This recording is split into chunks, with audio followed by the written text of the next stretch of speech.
Chief Wesley Pa Kwesi Opan Bensel, King of Bowie State University.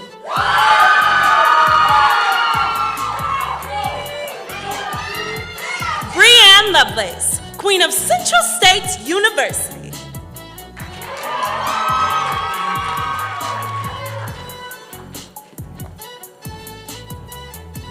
Ezekiel Alexander D. Mont Stevens, King of Clark Atlanta University.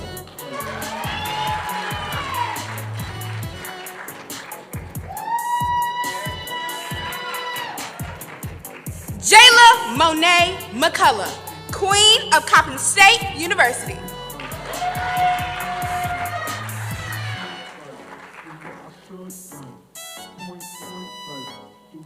Devontae Taylon Stephen Scott, King of Delaware State University.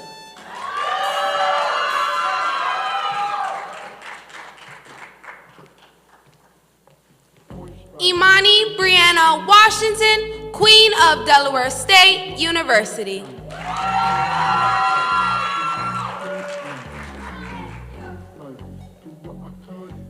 Gregory Dwayne Allen Jr., King of the Mecca, Howard University.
Jessica Nicole McDonald, Queen of Johnson C. Smith University.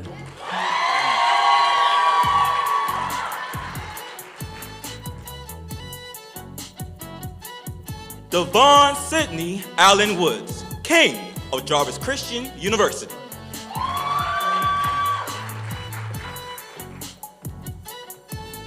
Erica Christine McFeeters, Queen of Kentucky State University.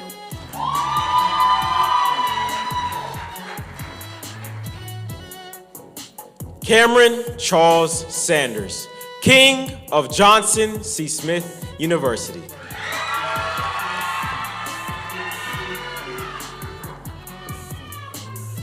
Layla Aaliyah Cooper, Queen of Lane College.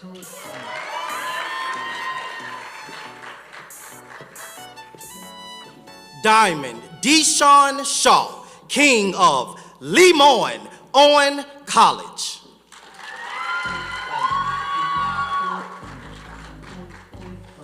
Yesenia Dominique Austin Dixon, Queen of Lincoln University of Missouri.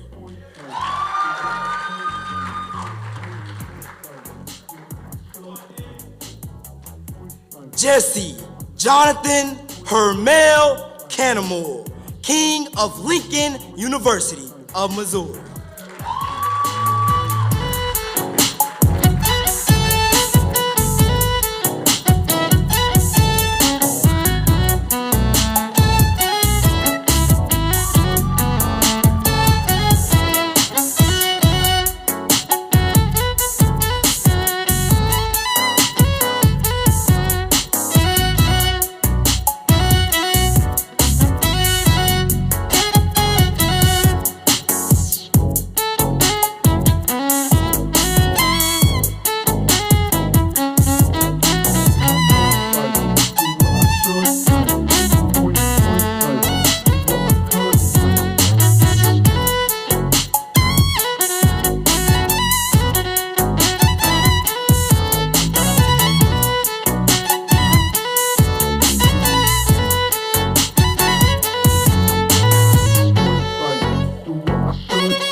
Terrence Bernard McPherson Jr., King of Livingstone College.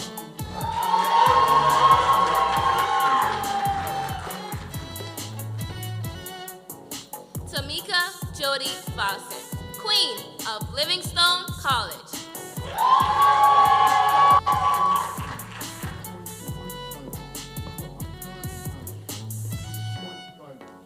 Xavier Johnson, King of Morgan State University.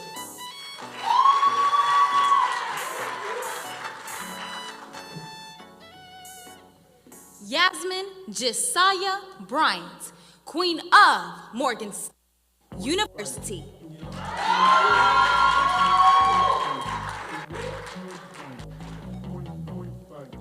Case William Leggett, King of Morris College.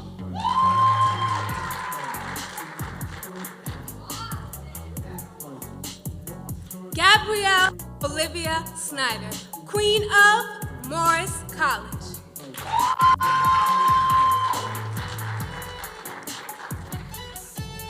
Matthew Kevin Morris, King of Norfolk State University.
Nichelle Page, Queen of Norfolk State University.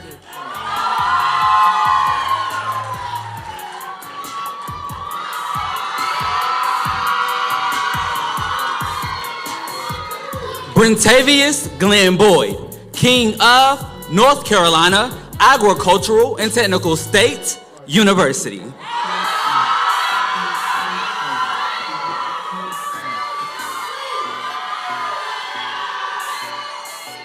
JC Christine Cameron, Queen of North Carolina Agricultural and Technical State University.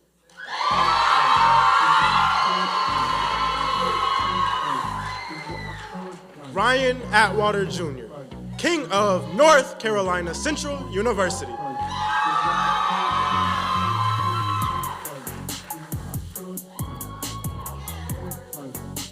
Carly Lene Njai, Queen of North Carolina Central University.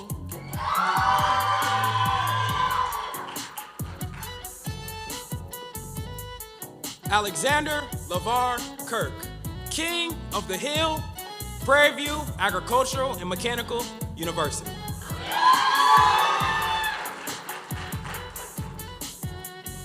Chloe Nyree Ty Tolbert, Queen of Prairie View Agricultural and Mechanical University.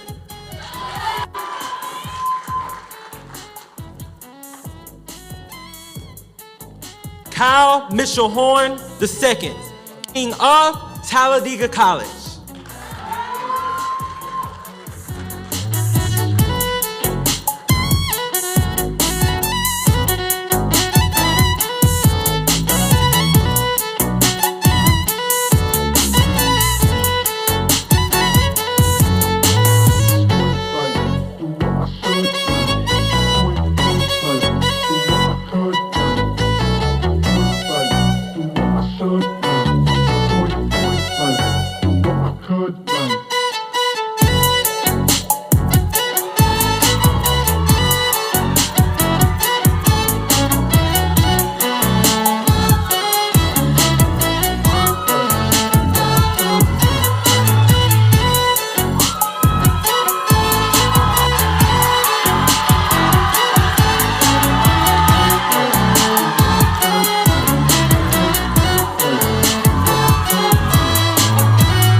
Jalisa Farika Bokaj, Queen of Talladega College.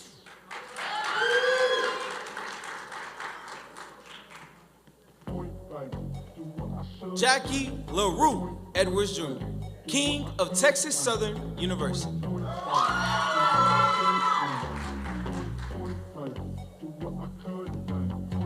Brianna Jeanette Turner, Queen of Texas Southern University.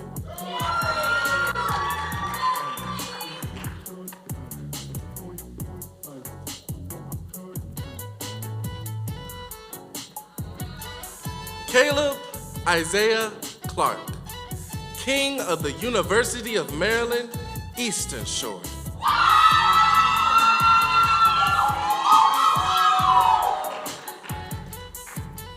Lamonae Janique Rosalie Morris, Queen of the University of the Virgin Islands.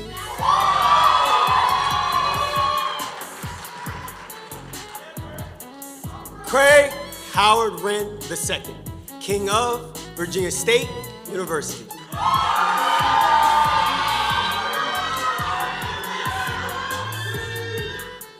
China Ashani Naquel Prince, Queen of the Virginia State University.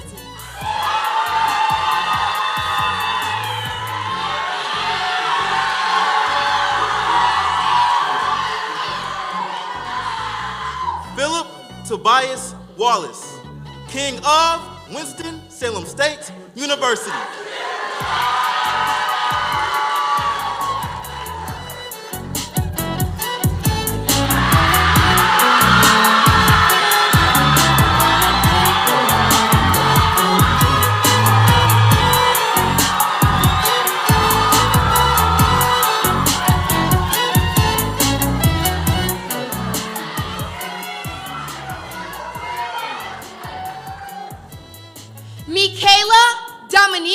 done.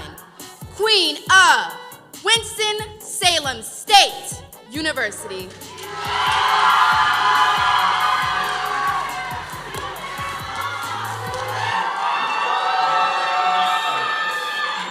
Alexis Strozier Jr., King of Fort Valley State University.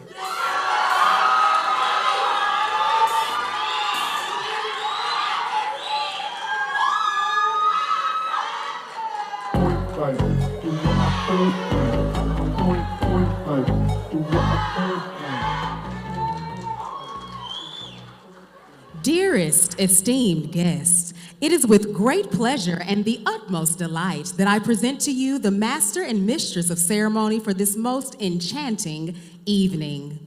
Davril Massey is a dynamic individual whose journey is defined by leadership, creativity, and an unwavering commitment to purpose-driven living. A proud graduate of Winston-Salem State University, Davril's passion for service and excellence led him to serve as Mister Winston-Salem State University 2009-2010 and Mister HBCU 2010-2011, roles that allowed him to advocate for his peers and create lasting impact within the university and beyond. Professionally, Davril thrives as a syndicated loan trading specialist at Wells Fargo, where he applies his keen analytical skills to the complex world of finance. His expertise in syndicated loan trading reflects his ability to combine strategic thinking with meticulous attention to detail. Outside of work, Davril embraces an active lifestyle, finding joy in staying physically engaged and exploring his passion for music. Whether it's through playing instruments or motivating others, he believes deeply in the power of living with purpose. Above all, Davril encourages those around him to chase their dreams, live authentically, and walk confidently in their purpose, believing that each person has the ability to craft a life full of meaning and fulfillment. Lady Bria Faison. Bria Faison is a proud Charlotte native, a graduate of Winston-Salem State University, where she had the honor of being crowned the 84th Miss Winston-Salem State University. Currently serving as Miss CIAA, she is passionate about empowering others through leadership and education. As a fifth grade elementary teacher in Charlotte Mecklenburg schools, Bria is dedicated to the fostering love for learning in her students. She is currently pursuing a Master's of Arts in Teaching with a focus on reading education to further her impact in the classroom. A proud member of Alpha Kappa Alpha Sorority Incorporated, she continues to embody the values of service, scholarship, and sisterhood in all aspects of her life. Esteemed guests, again, please welcome the distinguished and ever-charming Lord Davril Massey and Lady Bria Faison.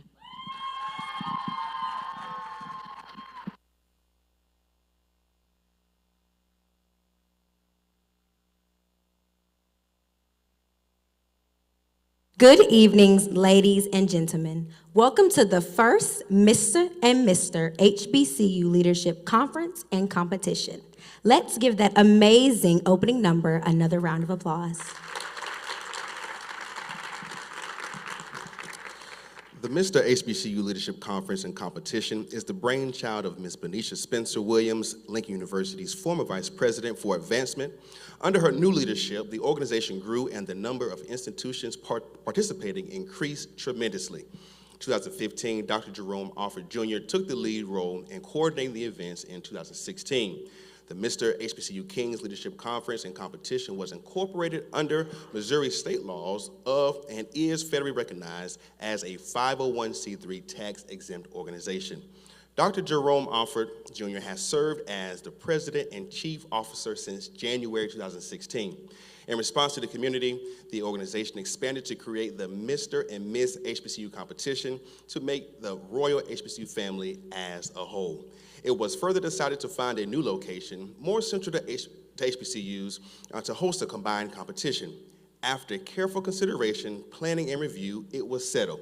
The Queen City, Charlotte, North Carolina will be the new permanent home for the Mister and Miss HBCU competition. Let's give this extraordinary organization a huge round of applause. Before we begin the competition, we ask that you place all devices on silent or vibrate, and we also ask that you refrain from walking in, around, or standing, leaning on any walls, or walking in the aisleways while the contestants are performing. We don't want to distract the contestants or the judges. Thank you. Without further ado, let's bring back our amazing kings to the stage to announce our top 5 contestants who will compete for the 21st Mister HBCU title.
All right.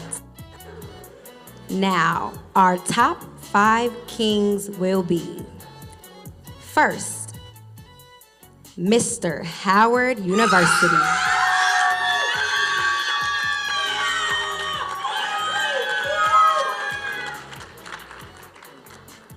Next, we have Mr.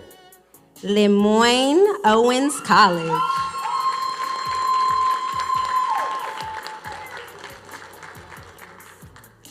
Mr. Lincoln University of Missouri.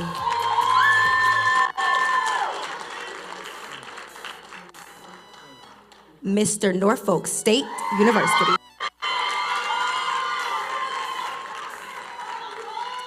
Last but not least, Mr. University, Maryland Eastern Shore.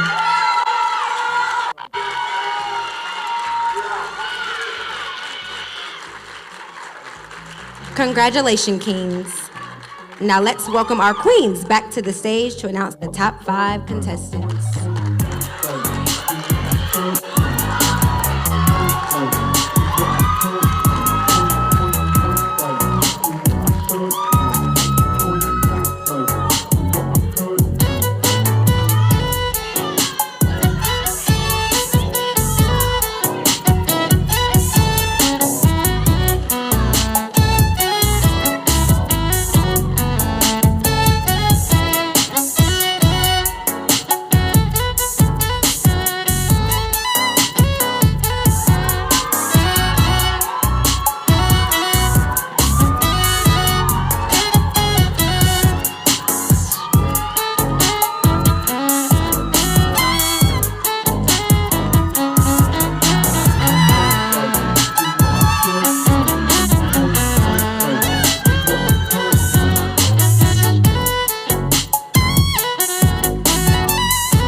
Our top 5 queens will be Miss Central State University,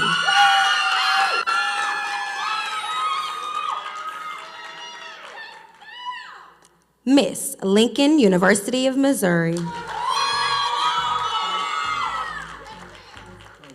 Miss Morgan State University,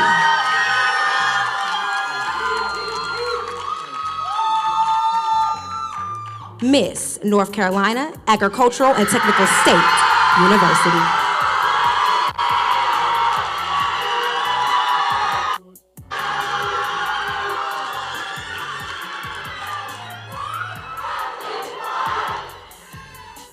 Our last queen will be Miss Virginia State University.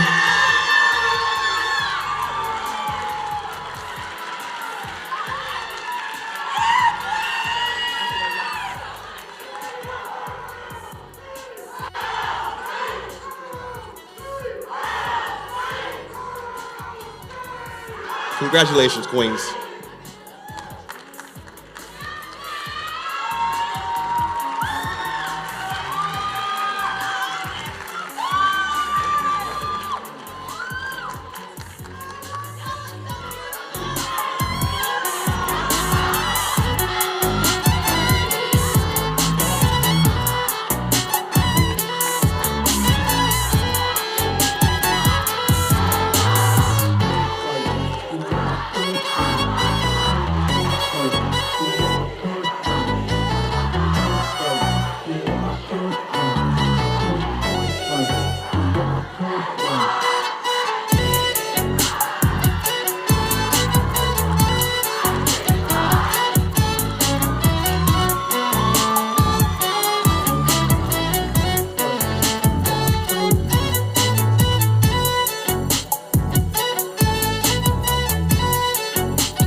Come on, one more time. Let's give them a round of applause for the top 5 kings and queens. Earlier this week, each contestant participated in the preliminary process of the competition. They performed their 3-minute oratory and 3-minute talent before a panel of different judges. This process allows the contestants to be narrowed down to the top 5 kings and top 5 queens. Let's meet tonight's set of judges. Miss Brenda Watson. Wave to the people. Miss Brenda Watson is originally from Columbia, South Carolina, and currently resides in Albemarle, North Carolina. She is a retired educator from Stanley County Schools. She worked in education for 29 years. She attended the Johnson C. Smith University, Stanley Community College, and Post University in Connecticut. She has a special education degree in child studies, and she is a member of the Miss Stanley County and Miss Lake Tillery Organization Association with the Miss America Organization.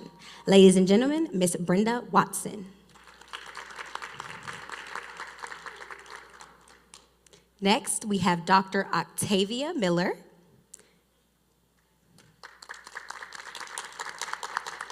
Dr. Octavia Miller is a distinguished dentist, accomplished pageant judge, and a vibrant fashionista who has been a respected figure in the pageant world since 2006. Renowned for her sharp eye for detail and passion for excellence, she brings a unique perspective to the judging panel, combining her love for beauty, poise, and empowerment with her personal expertise. A dynamic public speaker, Dr. Miller is committed to inspiring confidence and success in others, both on stage and in her life. Her dedication to dentistry has earned her a national recognition, including being honored as one of the top 40 under 40 dentists by the National Dentists Association in 2024. Ladies and gentlemen, Dr. Octavia Miller.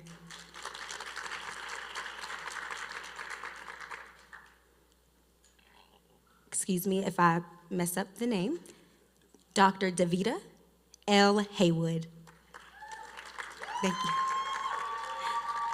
Dr. Haywood is the former Vice President of Student Affairs and Campus Engagement at her alma mater, Johnson C. Smith University. In this capacity, she was responsible for developing a comprehensive program of student support and engagement services for traditional, non-traditional, evening and online, and graduate studies. Dr. Haywood possesses nearly 27 years of executive, faculty, and administration experience from an array of institutions of higher education, including Livingstone College, Capital University, The Ohio State University, Wilmington University, and Alabama State University. During the 1997-1998 academic year, Dr. Haywood had the great pleasure of serving as Miss Johnson C. Smith University. Ladies and gentlemen, Dr. Haywood. Next, we have Hade E. Robinson Jr., a.k.a. Carolina Style Guy. And I think we can see why he is called the Carolina Style Guy. I love that jacket. He's the director of wardrobe for Fox Sports Television East Coast headquarters, on-air television stylist for the Big Ten Network, fashion lifestyle contributor to WCNC, NBC Charlotte Today Show, certified judge for both the Miss America and the Miss USA pageant system, co-president of the Charlotte Alumni Chapter at Winthrop University, adjunct lecturer and executive advisory board member at the University of South Carolina, foundation host, guest lecturer of the Mint Museum of Art, and also an advisory board for Charlotte Scene, Charlotte Fashion Week. Once again, Mr. Hade Robinson Jr. Next, we have Mr. Damon Williams. Damon L. Williams Jr. is the Associate Vice President and Chief of Staff in the Office for Community Relations at the University of Kentucky, previously known as the Office for Institutional Diversity. In this role, he is responsible for developing and executing strategic plans that promote diversity, equity, inclusion, and belonging for students, faculty, staff, alumni at the institution, within and in the community, and across the Commonwealth of Kentucky. With over 20 years of experience in corporate, nonprofit, and higher education sectors, Damon is a detailed-oriented practitioner with a proven track record of fostering partnerships and pipelines to recruit and retain BIPOC and marginalized talent. He has the initiatives that enhance educational and professional opportunities for underrepresented groups. His work has garnered him national recognition from outlets such as Black Enterprise Magazine, Diverse Issues in Higher Education, as well as accolades including the Chicago Defender Men of the Year, Excellence Award, Xavier University's Alumni of the Year Award, Northwestern University's Penny Warren Service Award, among others. Damon serves on several national boards, including the National Association of Diversity Office in Higher Education, National Conference for Race and Ethnicity, Medical Moguls, and Hill Harper's Make Your Destiny, a nonprofit targeted at at-risk youth.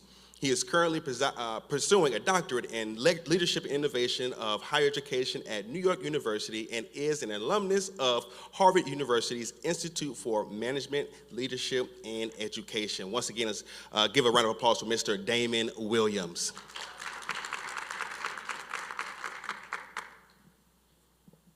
Now, let's get on with the competition. The top 5 kings will now display their intellect and dictation with the oratory segment of this competition. Each contestant will have 3 minutes to perform their oratory and talent segment. Points will be deducted for exceeding the 3-limit time. The first point will be deducted after 30 seconds over, and then 1 point will be deducted for every 15 seconds after that. The King's oratory topic is, given the national enrollment data showing lower college completion rates for Black men compared to Black women, what strategies can be implemented to encourage more Black men to complete their college education successfully? Now, let's begin with our preliminary competition with our oratory portion. Ladies and gentlemen, Mr. Howard University.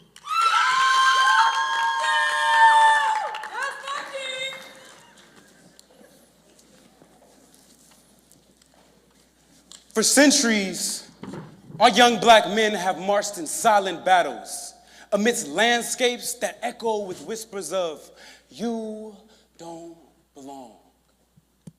Upon entering the gates of higher education, their burdens do not lighten, they grow heavier. They arrive seeking refuge, yet find themselves fighting a never-ending cycle of expectations set too low, obstacles stacked too high. Ladies and gentlemen, this is an emergency. SOS. Operation Save Our Sons. Contrary to popular belief, our young men aren't just fading, They're being swept away by the relentless inequities of a system that denies them the fulfillment of college completion. While their black sisters are rising, rewriting history, our sons are left to face the subsequent injustice that portrays education as the key, although they continue to change the locks. We gather here at a crossroad between challenge and change, determined to ensure their legacies of retention and success on our college campuses and beyond. But you see, the root of the issues that we face don't stem from our campuses. They reach back to the living rooms of a house that was never a home, to playgrounds that mirror battlegrounds with no safe haven in sight. So you may ask, how will we solve this crisis? It starts with action rooted in intention, fueled by optimism, specifically within the realms of mentorship and mental health, specializing in early intervention. Envision our campuses armed with programs designed not just to teach, but to heal, where mentorship walks hand in hand with these young men from grade school to college, guiding them through higher education. Workshops that confront trauma, forging mental resilience that turns pain into power. Leadership opportunities where our sons don't have to shrink, but can stand tall, knowing they are heirs to a dynasty of excellence. Events that don't just mention their history, but are built upon it. When the curriculum not only educates, but most importantly, resonates. When their stories are the foundation, their experiences, the lessons, and their futures, the focus. How many times must we be made to feel like quotas, like tokens and coined phrases of diversity, equity, and inclusion? It's time that we change the conversation from black men are at risk to black men are at the potential. And where this potential leads is up to us. So let's not just dream of these solutions, let's breathe life into them. You know, some may say, not my struggle, not my problem. But I urge us to recall the book of Galatians, chapter 6, verse 2, where scripture tells us, carry each other's burdens, and in this way you will fulfill the law of Christ. Tonight, let's commit to charting a new course amongst the constellation of stars that we see in our sons' eyes. Because when you take the time to connect the dots, you can plot the shape of their true genius, shining in their darkest hour. The mission to defy the odds may seem impossible, but it is a support system that we provide that fortifies the belief within oneself that I'm possible. Ladies and gentlemen, we can and we will. Save our sons. Thank you.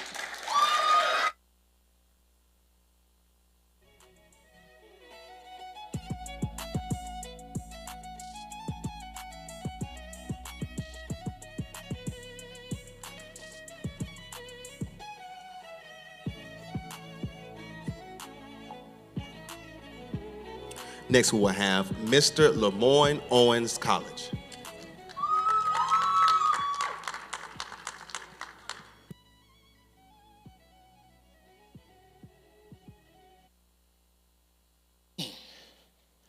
I'm gonna live forever. I'm gonna learn how to fly. Black men are more likely to encounter obstacles such as financial instability, higher dropout rates, discrimination, racial profiling, just to name a few. But I've come up with an acronym to help fix this problem. FAME. F-A-M-E. FAME. F for financial literacy. We should promote programs and resources to help with budgeting and managing finances effectively and creating job opportunities such as work study and paid internships. A, addressing mental health and wellness. Simply providing accessible mental health care services and promoting awareness about mental health by offering resources in Black communities through workshops and discussions. Because when you feel good, you do good. M, mentorship. Research study shows that 80% of Black students who receive mentorship boost their academic attainment. So providing these programs and presenting positive role models by showcasing successful Black men in various fields, both academia and professional careers, inspires us to have a sense of possibility. And last but not least, E, engagement with families and communities. When creating family community-centered events, this strengthens the relationship between the student and families as well as the communities. And collaborating with local organizations and leaders to help provide Black male students with the resources to promote and provide us with what we need. So it is simply fitting that the song simply says, I'm gonna learn how to fly. By implementing fame in our HBCUs, we all can learn how to do just that, fly. Thank you. Fame, I'm gonna live forever. I'm gonna learn how to fly.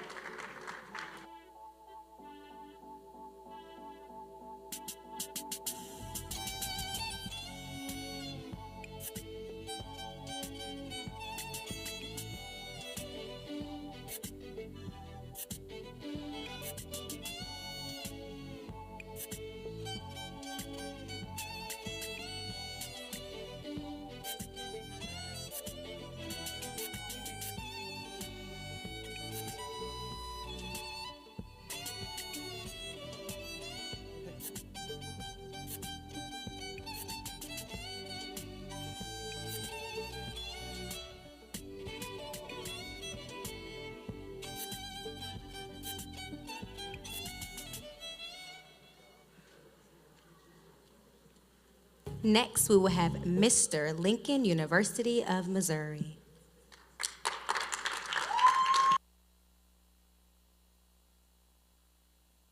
Let's go, let's go, let's go. Huddle up, sit down, be silent. There is no way we about to lose this game right now. They say life is a game, fellas. And for Black men, we've been cut short more times than we can count. So this is the game to your degree. With 4 years on the clock, ticking like 4 quarters on the field, it takes 4 quarters to reach that goal. Your cap, your gown, and your degree. But here's the thing, I can't want it more than you. So if you lock in these 4 quarters and play to the last whistle, I promise you, we can take it all the way. Here we go, first quarter, community. And football teams start strong, but the stats show how quickly things can fall apart. Every year, a college football team loses 30% of players. But for Black men in college, the dropout rate is higher, 40%, and still climbing. So this is why we need a game plan. So my strategy for us is simple. CCM, commitment, community, and mentorship. Now let's talk about community. Nearly 40% of Black male students reported feeling isolated in college. Now that's not just a stat, it's a signal that we need an offensive scheme that keeps us moving forward. We need programs and resources that are fast-paced, low risk, and high reward. So the solution is simple. In order to keep Black men in school, we must start by keeping them engaged. The second and third quarter, commitment. It's easy to feel tired, but success demands a deeper drive and a commitment to finish strong. Studies show that having Black male professors can increase retention rates by 20%. That's why we must commit to hiring more educated Black men. Men whose presence says, if I can do it, so can you. Professors who don't just teach, but inspire. And step up to ensure that we stay in the game. Because representation isn't important, fellas. It's essential. The final step is mentorship. The biggest reasons Black men drop out of college is due to financial struggles, family pressures, and academic discomfort. That's why we need Black male mentors who are visible and relatable. According to Forbes, only 37% of professionals say they have a mentor. Yet 76% say having one is crucial to success. So finding a mentor for our Black men will leave them 50% more likely to graduate. And that's how we help our big-time players make big-time plays. Because mentorship combines community and commitment. But like a Hail Mary pass, it requires faith. Faith in your mentor, faith in your plan, and faith in yourself.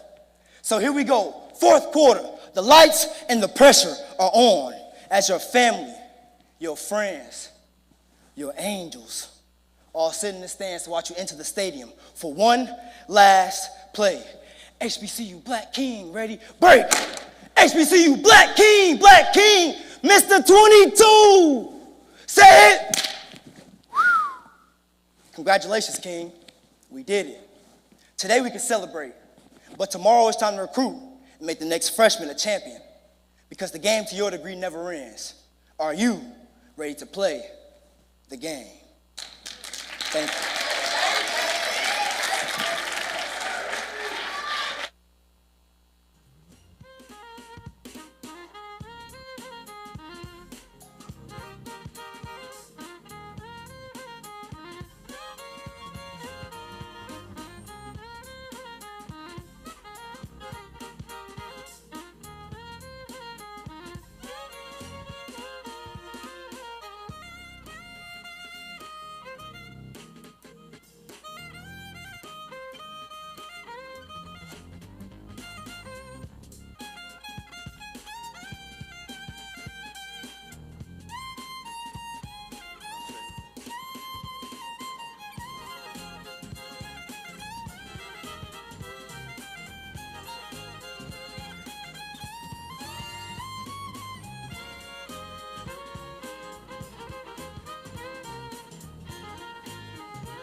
Now we will have Mr. Norfolk State University.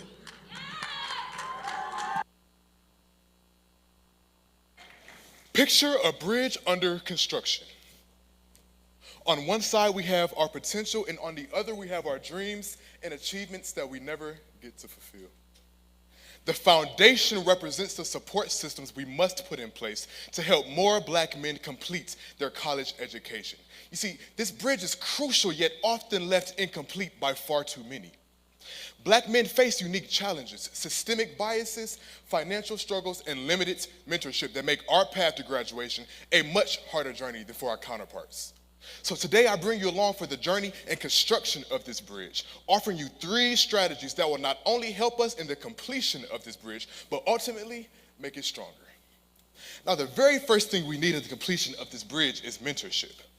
Placing a brick of encouragement and direction in the hands of young Black men. We need to create programs that connect us with mentors who share lived experiences, not just academic advisors, but life coaches and alumni who can offer support through the social, emotional, and financial storms we face. Keep in mind, this is only the first step. Now, the second thing we need in the completion of this bridge is community, a rope that ties our students together. Black men need more than just classrooms. We need a place where we can feel seen, our dreams heard, and our thoughts valued. Campus groups, peer networks, and culturally relevant organizations provide this sense of belonging, pulling us forward when times get rough. Now, lastly, access is the key that unlocks our full potential. I'm talking financial aid, scholarships, and career development programs are essential in closing this gap. Far too often and far too content are we with sitting back watching those who look like me struggle and drop out of college due to a lack of these resources. And it's not that these resources are not available, but it's we were never taught where to look for them. And more often than not, our outward appearance denies us access to these resources. Don't you dare sit there and act like you don't know what I'm talking about. What I mean is that my locks hang too low, my hair is too nappy, and my African-American vernacular English is far too left from your idea of a college graduate, right? So I hope now you understand why these resources, mentorship, community, and access are the building blocks to a completed bridge. By making these resources more attainable and visible, we ensure that every Black man can walk confidently from enrollment to graduation. So my brother, don't you get tired and don't you dare get weary, because the bridge to our future awaits. Allow me to help you build it. Thank you.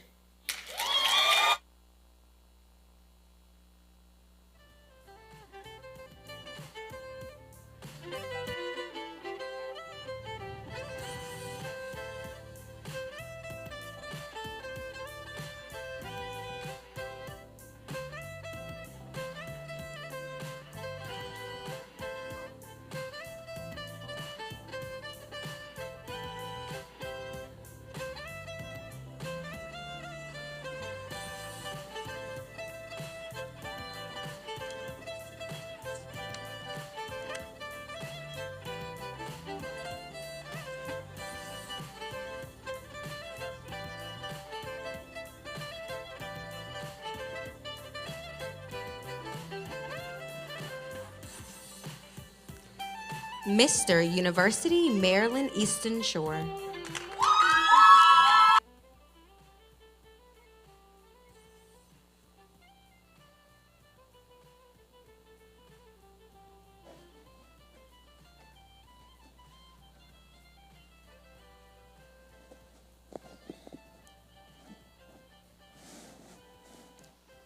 What would it take to create an environment where more black men completed college?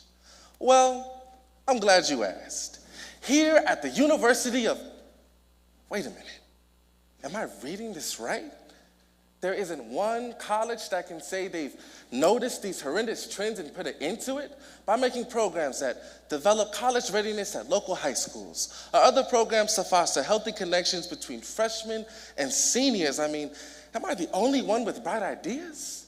Or maybe they don't understand how it feels to attend an historically black college or university, looking up after your first year, realize that all of your male friends who are just like you, young, bright, ambitious, wanting more for themselves are gone. At first, I began to think, maybe this is a new problem.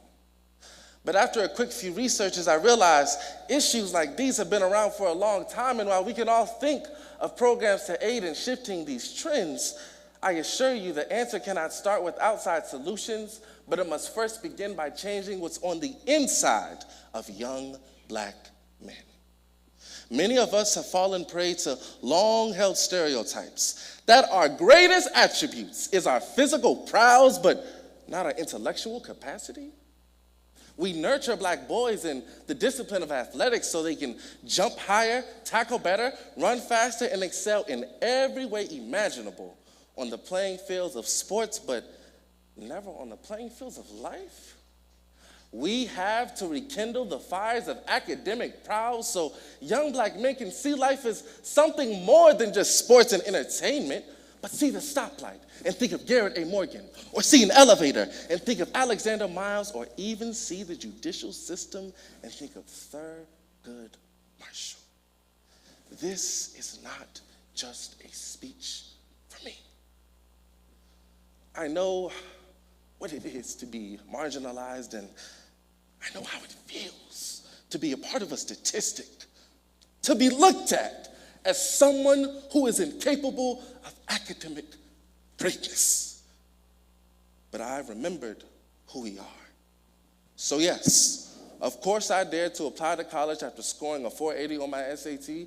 And yes, of course I made honor roll, becoming an academic weapon. Not because I found out about a new program and enrolled in it and it changed my life, but because I understood where we come from. And I understood that our history will always be greater than who I was. We don't need new programs to change the trend of low college graduation rates for black men. What we need is an appreciation for the preservation of such a rich history. So when that young man is wondering if he can finish, if he has what it takes, if he can hold on for just one more semester, he will think of all who came before him and know nothing can stop him. Thank you.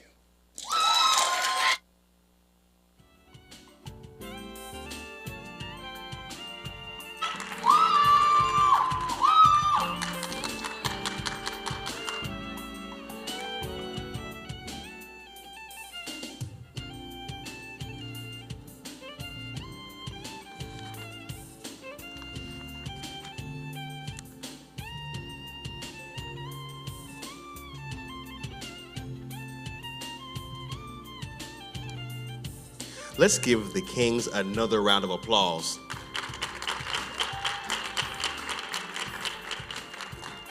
Now let's welcome our top 5 queens to display their intellect and diction with the oratory segment of the competition. The Queen's oratory topic is, how has the resilience and power of black women shaped history, culture, and future generations? In exploring this topic, what can we learn from the historical achievements and influence of black women, their impact on culture, and their ongoing efforts to overcome systematic challenges and advocate for future generations? Now, let's begin with our Queen's oratory portions. Ladies and gentlemen, first we have Miss Central State University.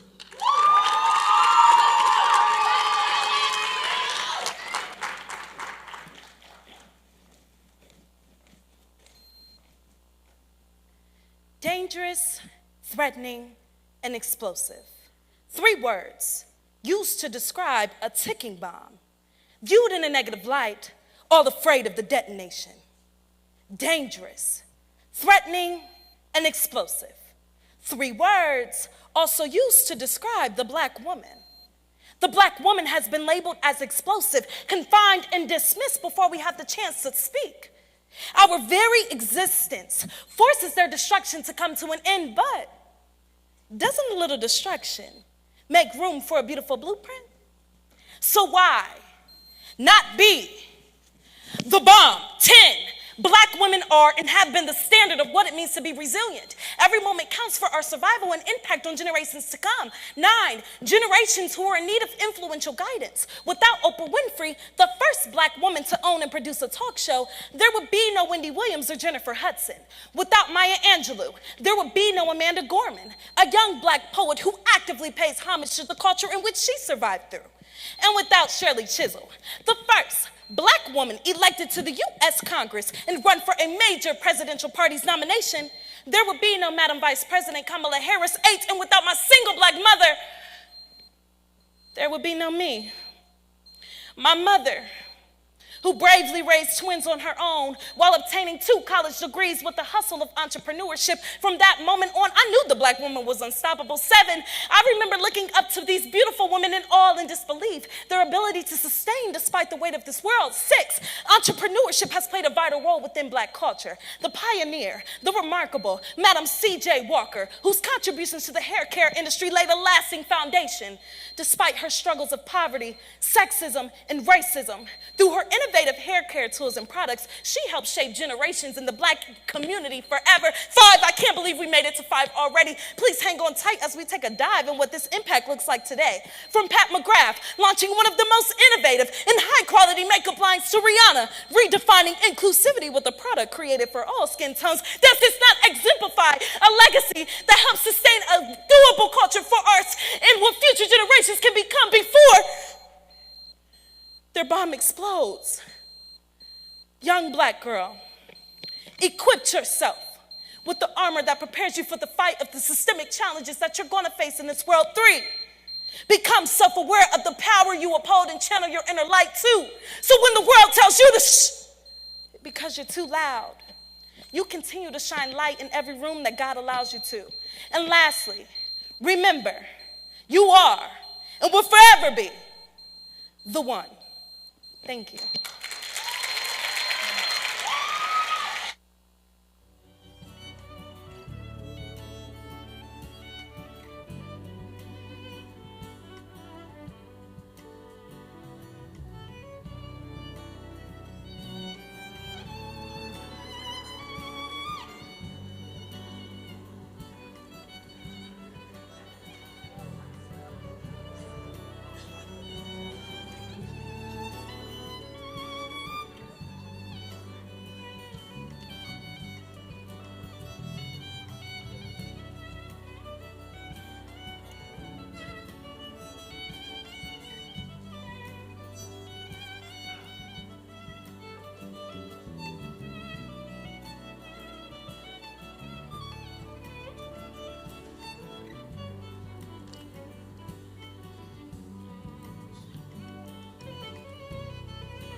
Miss Lincoln University, Missouri.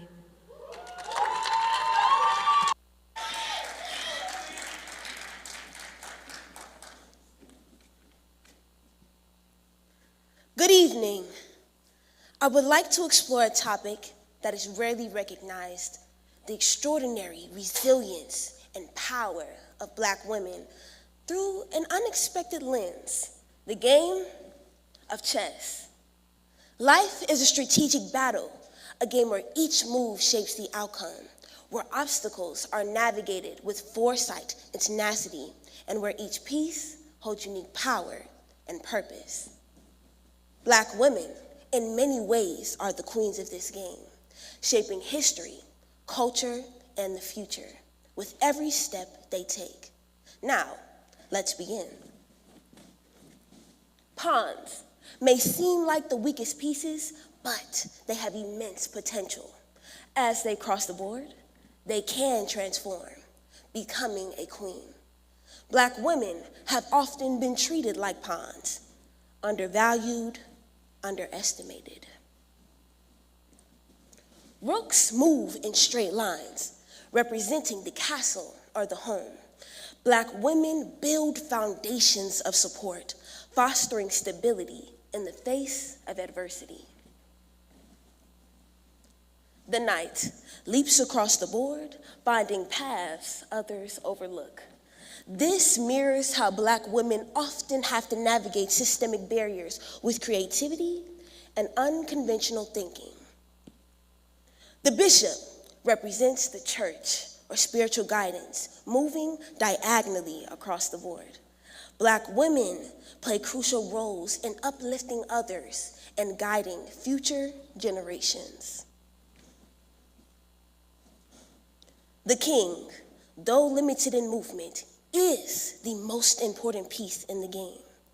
The protection of the king can be seen as analogous to safeguarding the rights and achievements that Black women have fought for. The queen is the most powerful and versatile piece in the game, moving in all directions, protecting her king, supporting her pieces, and seizing opportunities to change the game. Black women draw power from their ability to adapt, innovate, and persevere. From the game of chess, we learn 3 powerful lessons that reflect the lives of Black women: strategy, unity, and transformation. Consider historical figures like Dr. Willa Player, the first African-American woman to become president of a 4-year accredited university, Bennett College. Janet Collins, the first African-American prima ballerina to perform full-time at the Met. These women didn't just play the game, they redefined it. The game of life is far from over, but with the resilience and power of Black women, we know this: the future is in capable hands. Checkmate.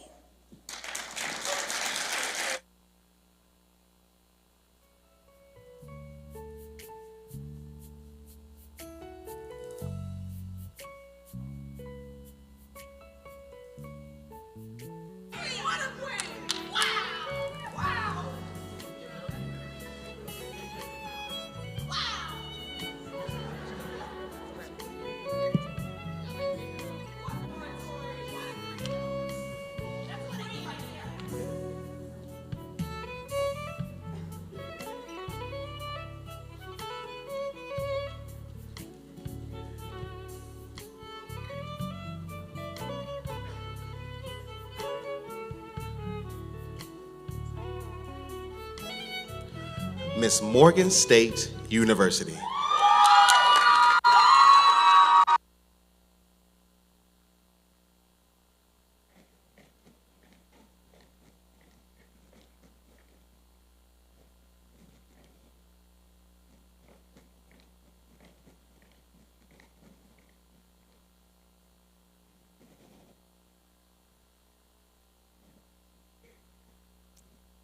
Hello, I'm Josiah, analyzing question.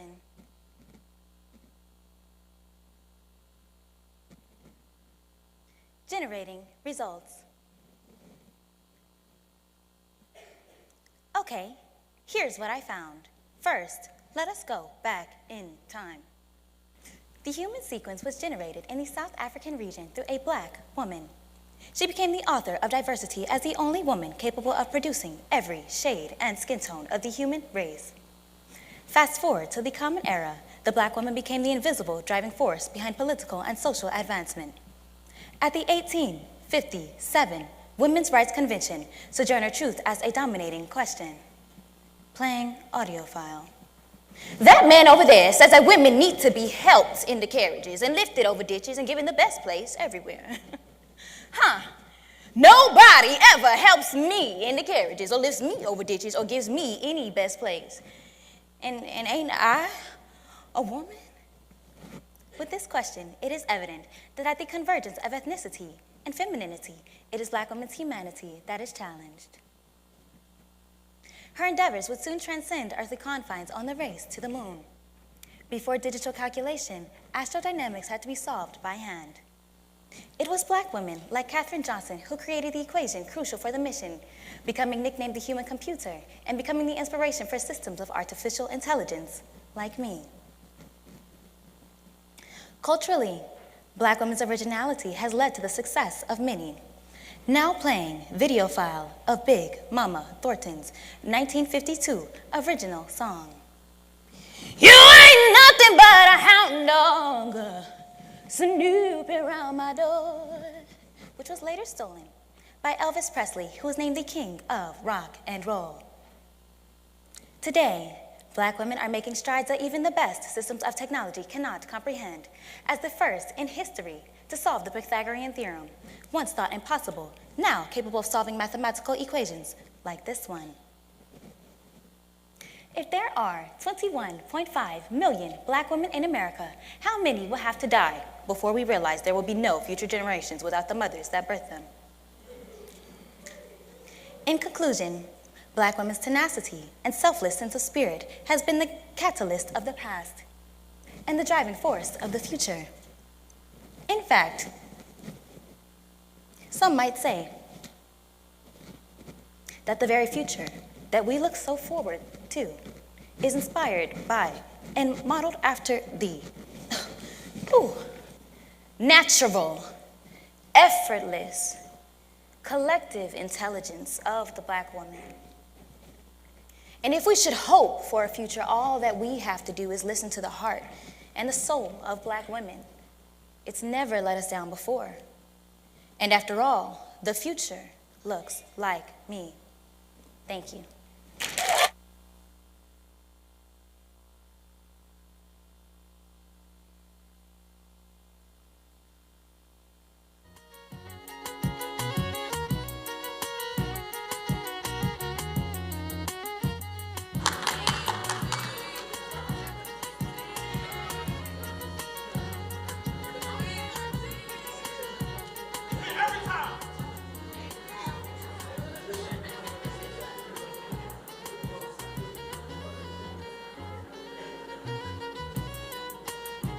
Next, we have Miss North Carolina Agricultural and Technical State University.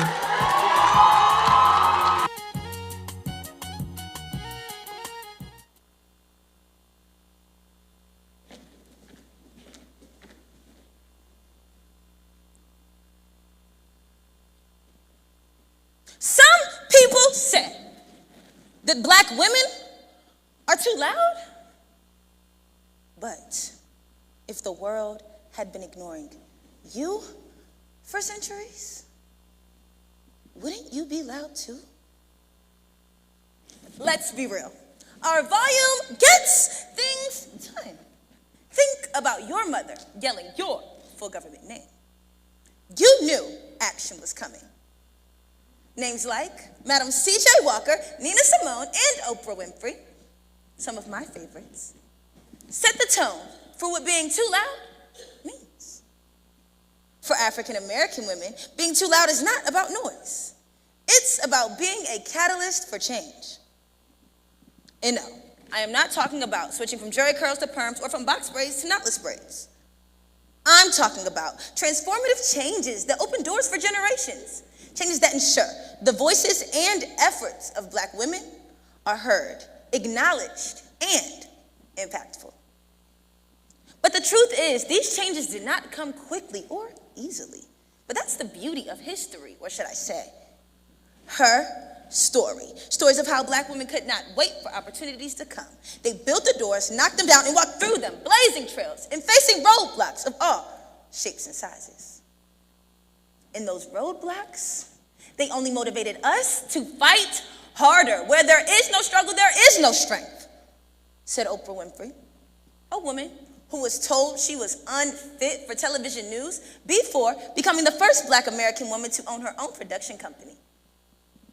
Unfit? That's laughable. Black women have always had to be twice as good, twice as talented, and twice as qualified to receive just half of what we deserve. And no, the world isn't broken. It was built this way. That's the real problem. But Black women have learned to adjust. We don't have the luxury of being either optimistic or pessimistic. We are determined to be free, to be educated, to vote, to become entrepreneurs, to serve this country, and to shape the future. As my generation navigates our own path, her stories are our inspiration. These are the stories of women who were the first, the best, the most resilient. Their legacy opened the doors for us and must fuel our determination to keep those doors open and to kick down even more.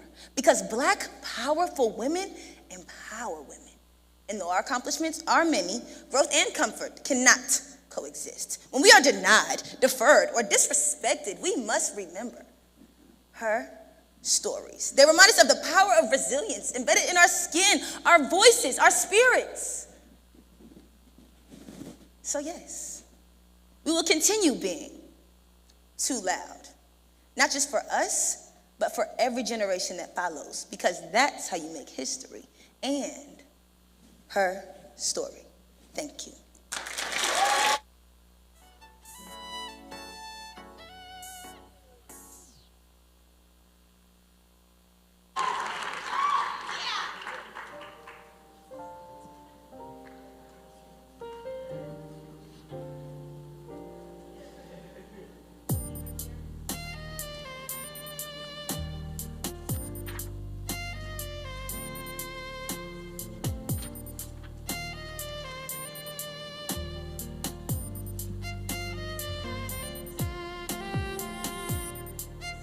Next, we will have Miss Virginia State University.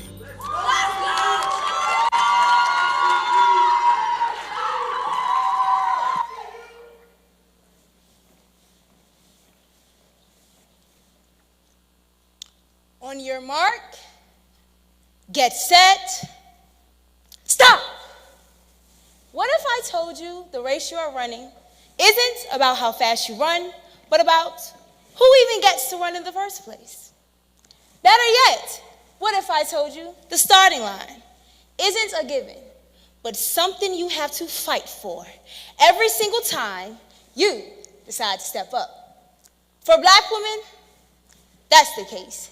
Yet we keep running with an unmovable, unshakable, unstoppable spirit, showing the world that we can rise even when they insist we can't. Let me take you back. 1996. Jackie Joyner Kersee, already a gold medalist. Every stride she took wasn't for victory, but for every Black girl who saw herself in that moment. She wasn't just crossing finish lines. She was shattering glass ceilings, running not only for herself, but for all of us, told we couldn't. Fast forward to today. Angel Reese, a powerhouse in women's basketball. She's not just playing to score points. She's playing on the court. She's not just winning games, she's winning hearts and rewriting what it means to be a Black woman in sports. And let's not forget the pioneers, the Williams sisters, Venus and Serena. They didn't just play tennis, they redefined its very parameters, challenging and dismantling established norms. This is the most accurate depiction of the resilience of a Black woman. Here's the reality. We've earned our spots at the table. But let me be clear. If you don't take that seat, you're left to be eaten. We're no longer waiting for permission to show up. We're carving out our own spaces, building our own tables, and making sure that we are at the head of the room. As I stand here today, I'm not just a contestant in a competition. I'm part of an HBCU legacy of Black women breaking barriers in the sports industry. As a future sports and entertainment attorney, I'm ready to carry that torch forward, ensuring the doors I open today are wide enough for young girls behind me. I'm here not just to participate, but to reshape this moment. And as your inaugural Miss HBCU, I'll take the baton from trailblazers before me, showing every young girl that she too can rise, fight, and most importantly, win. Ecclesiastes 9:11 reads, "The race is not given to the swift, nor the strong, but to those who endure until the end." And baby, I'm here to change the game. So on your mark, get set, go. Thank you.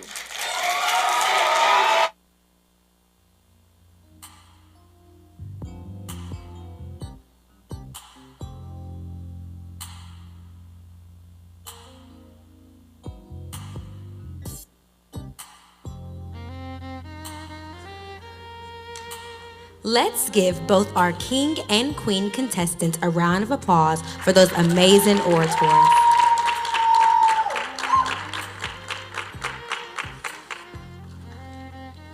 The second portion of this competition is our talent portion. Again, our contestants will have 3 minutes to display their talent expressions. Ladies and gentlemen, our talented kings.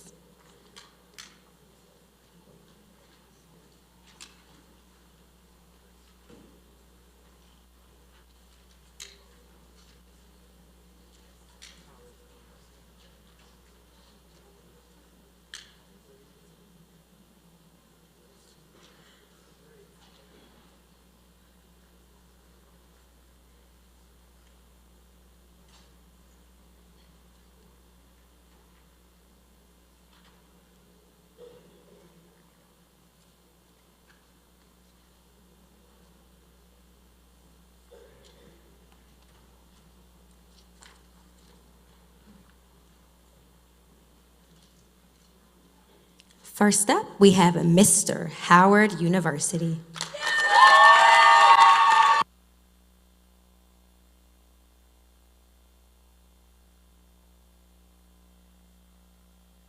Gregory, will you talk to your brother, please? When you coming home? Hi, Miko. Just checking on you, see how things are going with you. Are you taking Gregory, care of yourself? are you coming home after college? Can you help me decide where I'm gonna go to college? Thinking about you. This is your nanny, and I need to hear How are your things voice. coming So along? you call Are your me. grades okay? Santana. Man, I can't catch a break. 3 events, 2 meetings, an exam from last night, and I didn't even get the chance to talk to any of my family yet. Man, there's too much going on. This ain't no way to live. I just wish I could talk to him one more time. You have one new message. Hey, Gregory, I just called to see how you guys are doing. I haven't heard from you guys in a while. To your brothers, I said hello. You might be out there playing football, quarterback. Just win. Just win. Just win. Take care.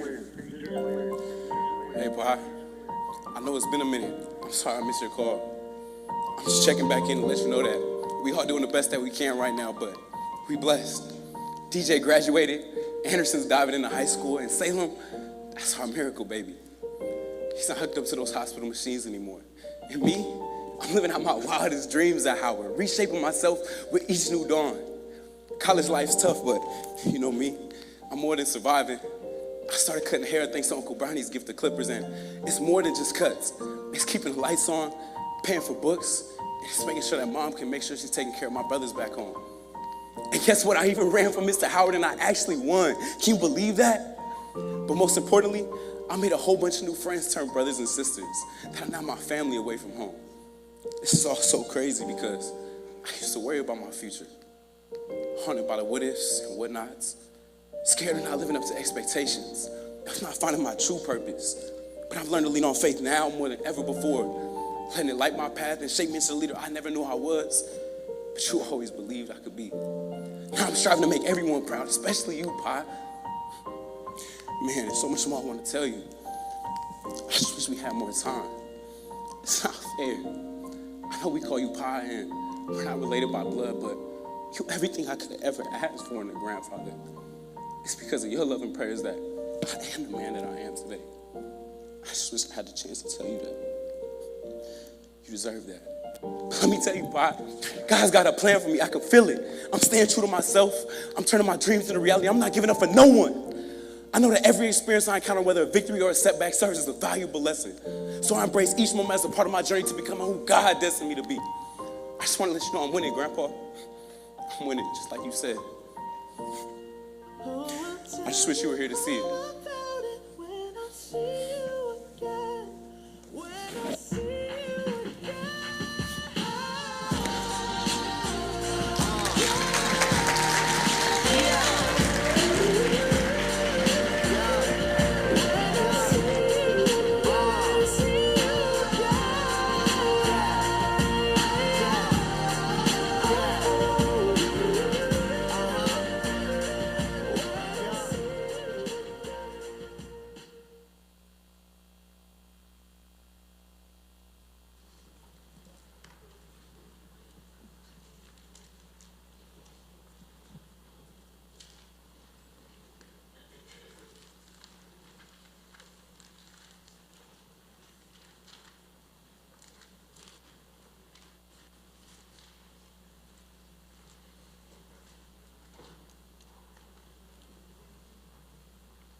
Next, we have Mr. Lemoyne Owens College.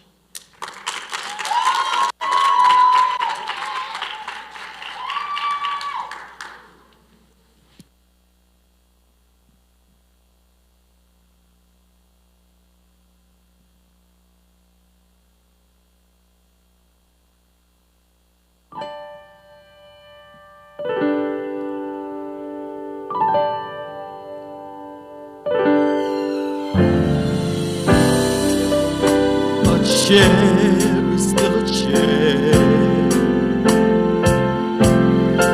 even when there's no one sitting there. But a chair is not a house, and a house is not a home when there's no one there to hold you tight and no one there you can kiss good night.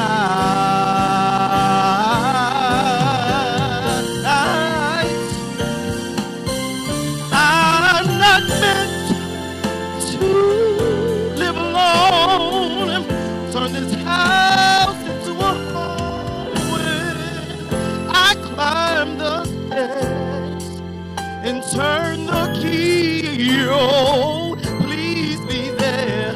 Still in love. I said,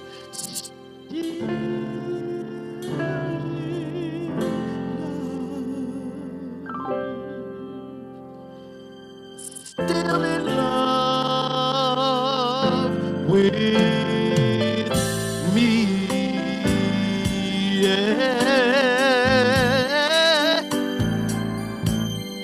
Are you gonna be in love with me? I want you, I need you to be, yeah, so in love with me. Are you gonna be in love with me? It's driving me crazy to think that my baby couldn't be still in love with me. Are you gonna be? Say you're gonna be. Are you gonna be? Say you're gonna be. Are you gonna be? Say you're gonna be. Well, well, well, still in love with me. Yeah.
Next, we will have Mr. Lincoln, University of Missouri.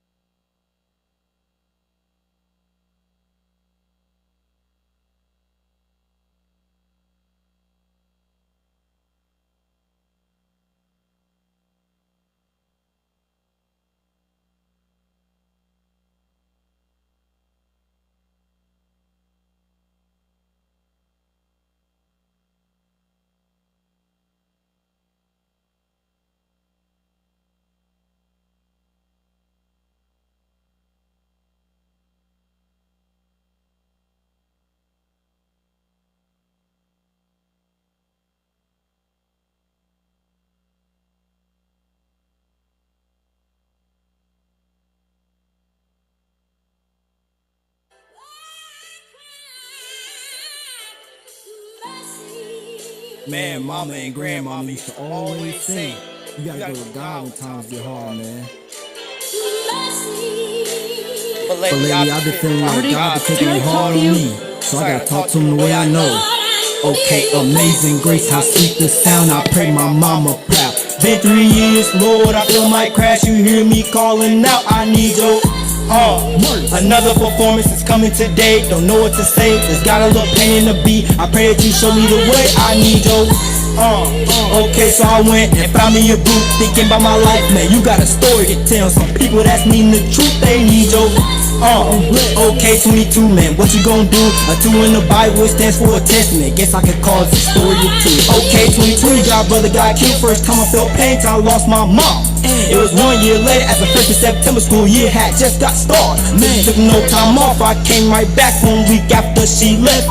The heart of since can't stop to repent, I can't forgive myself, I need your amazing grace, how sweet the sound. Been 3 years, Lord, I pray my mama proud. I need your help, I need your another performance is coming today. Don't know what to say, just got a little pain in the beat. I pray that you show me the way, I need your okay, so I went and found me a boo, thinking about my life, man, you got a story to tell. Some people that's needing the truth, they need your okay, 22, man, what you gonna do? A 2 in the Bible, it stands for a testament. Guess we could call it the story of two. And they say, King, why you love that too so much? Cause my God is number one. In high school, war number 2, cause he made me second to none. Then I went and became a newbie, placed that 2 right on my front. So now at Mr. 22, I know the blessings just begun. Okay, I try not to scream and cry when the pain gets intense. You say no weapon shall prosper whenever they form against. Then I went home and found out I'm baptized August 2nd. So every time I feel a 2, I know the blessing gone. Okay, 2020, God brother got killed. First time I felt pain till I lost my mama. It was 1 year later, as the first of September, school year had just got started. Took no time off, I came right back 1 week after she left. Feel hard ever since, can't stop to repent, I can't forgive myself, I need your amazing grace, how sweet the sound. Been 3 years, Lord, I pray my mama proud. I need your help, I need your another performance is coming today. Don't know what to say, just got a little pain in the beat. I pray that you show me the way, I need your okay, so I went and found me a boo, thinking about my life, man, you got a story to tell. Some people that's needing the truth, they need your okay, 22, man, what you gonna do? A 2 in the Bible, it stands for a testament. Guess we could call it the story of 2. We talking mercy, blessings, mercy, blessings, mercy, blessings, Lord, we need mercy, blessings, mercy, and blessings, mercy, blessings, 2K.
Now we will have Mr. Norfolk State University.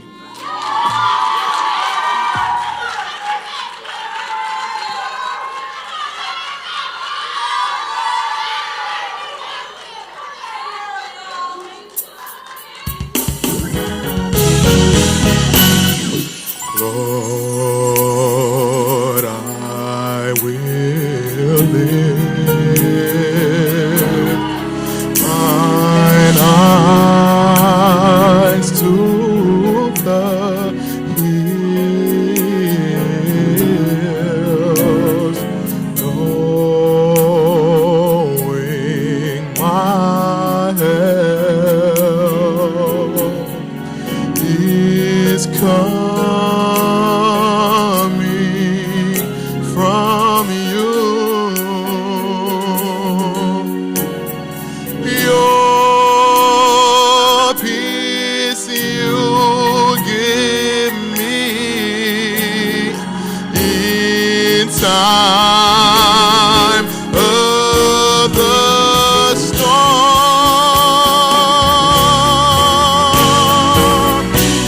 For every mountain you brought me over, for every trial, Lord, you've seen me through, and for every blessing, hallelujah, for this I give you, for every mountain you brought me over, for every trial, Lord, you see me through, for every blessing, Lord, I lift my hands and say hallelujah, oh Lord, for this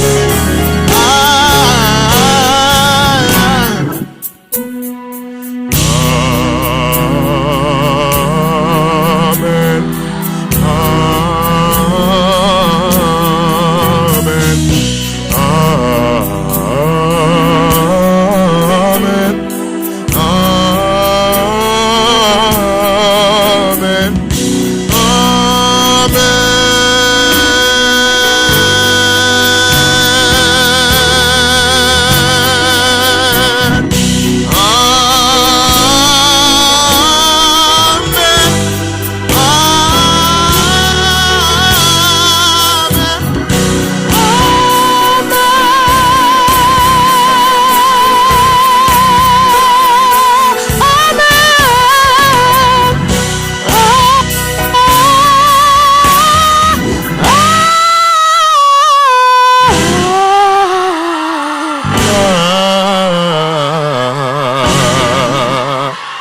Amen. Amen.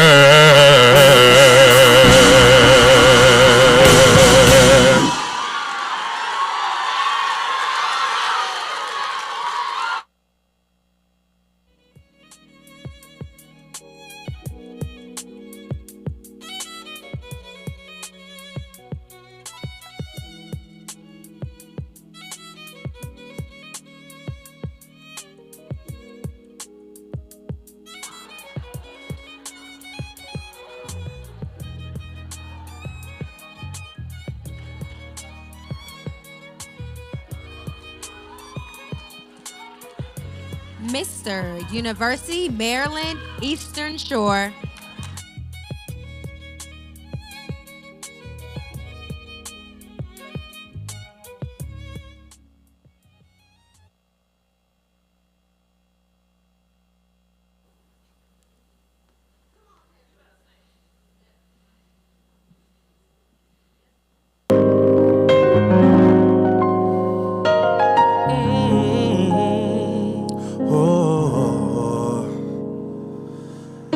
As around the sun, the earth knows she's revolving, and the rosebuds know to bloom in early May. Just as hate knows love's a cure, you can rest your mind assured. I'll be loving you always. As now we can reveal the mysteries of tomorrow. But in passing we'll grow older every day. Just as all that's born is new, do know what I say is true. I'll be loving you always until the ocean covers every mountain high. Until the trees and seas just up and fly away. Until the day that 8 times 8 times 8 is 4. Until the day that you and me are no more. Did you know that true love asks for nothing? Her exception is its way we pay. Did you know that life is giving love a guarantee to last us forever another day? Just as time knew to move on since the beginning, and the seasons know exactly when to change. Just as kindness knows no shame, know through all your joy and pain, I'll be loving you always until the ocean covers every mountain high. Until the trees and seas just up and fly away. Until the day that 8 times 8 times 8 is 4. Until we dream of life and life becomes a dream. Be loving you always. Oh, I'll be loving you always. Oh, I'll be loving you.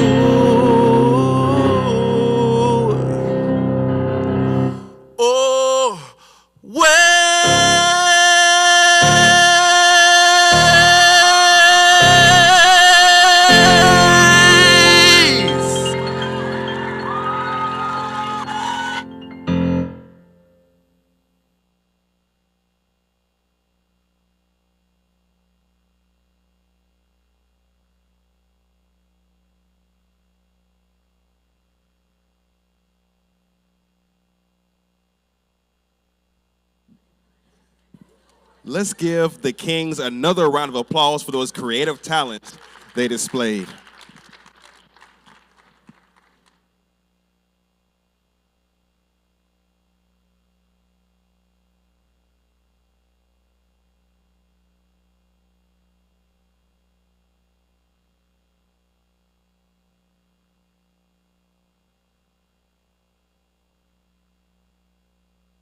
Now let's welcome our beautiful queens to display their talents. Ladies and gentlemen, Miss Central State University.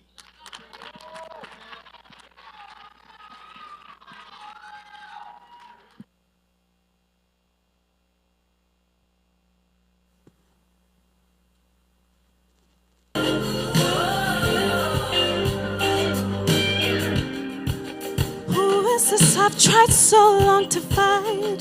Filling my head with lies that I'm not good enough. Then I heard something in my ear tell me I'm perfect. Now that I know it's true, time to show and prove. 'Cause every part of me is a vision of a portrait of Mona Lisa. And every part of me is beautiful, and I finally see I'm a work of art, a masterpiece.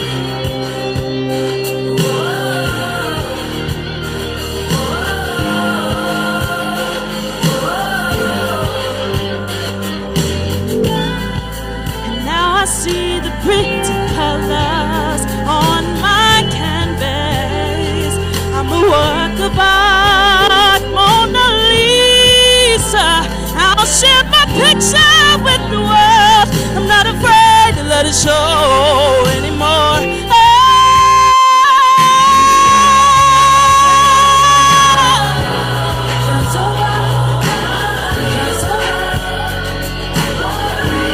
Let my colors paint the sky.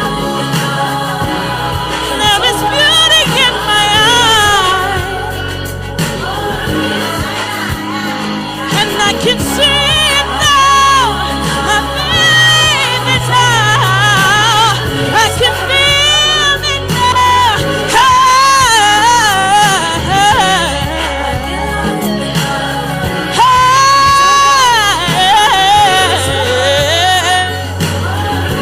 Want the world to see that I'm a work of art.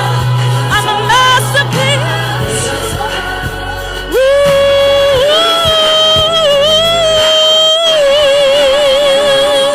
I am beautiful.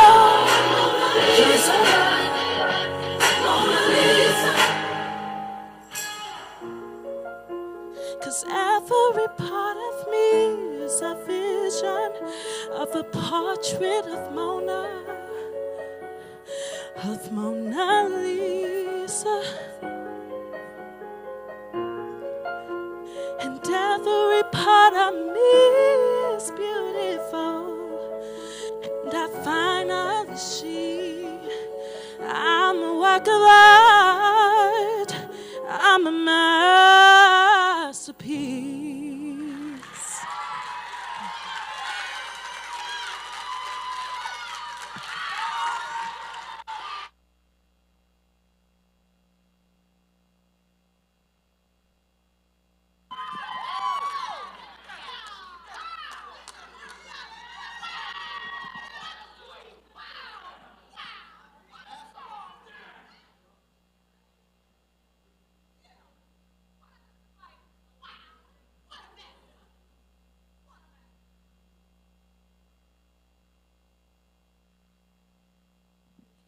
Next, we have Miss Lincoln, University of Missouri.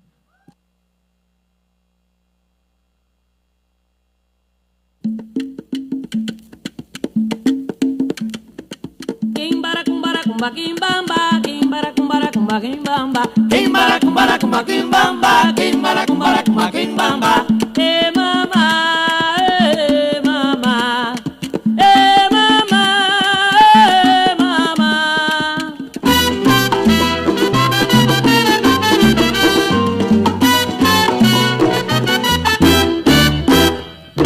La rumba me está llamando. Bongo, dile que ya voy, que se espere un momentico mientras canto un guaguancó. Dile que no es un desprecio, pues vive en mi corazón. Mi vida es tan solo eso, rumba buena y guaguancó.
Next, we will have Miss Morgan State University.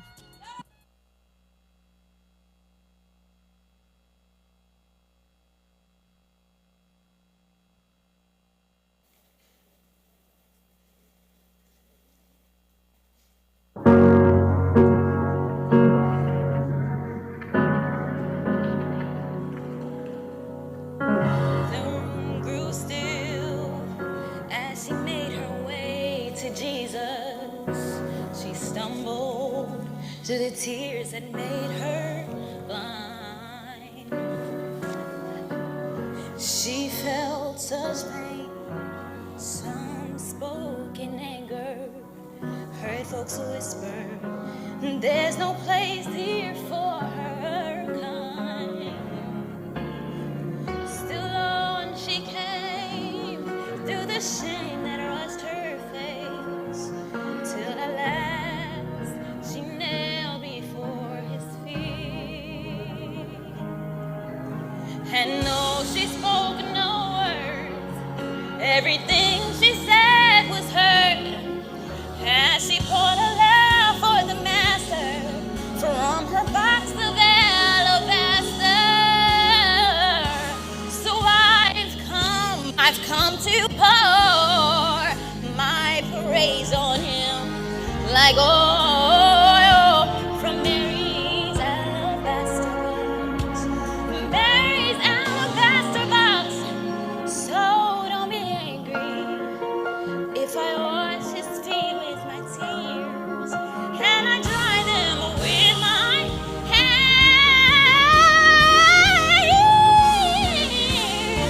'Cause you weren't there on the night Jesus found me.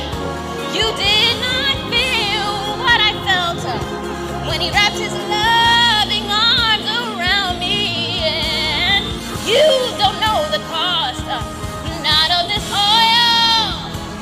No, no, you don't know the cost of my praise. You don't know the cost, not of this oil in my alabaster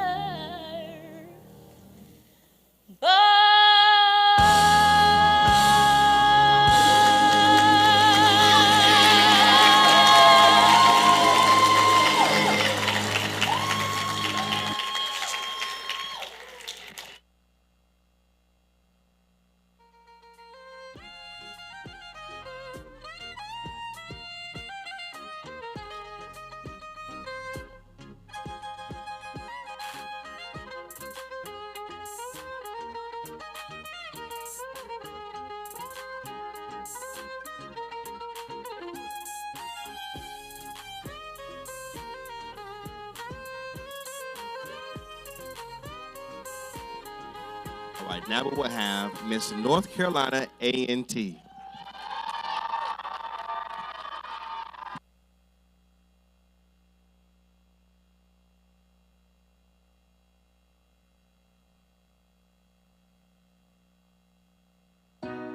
Sometimes I talk a little too much, don't listen enough.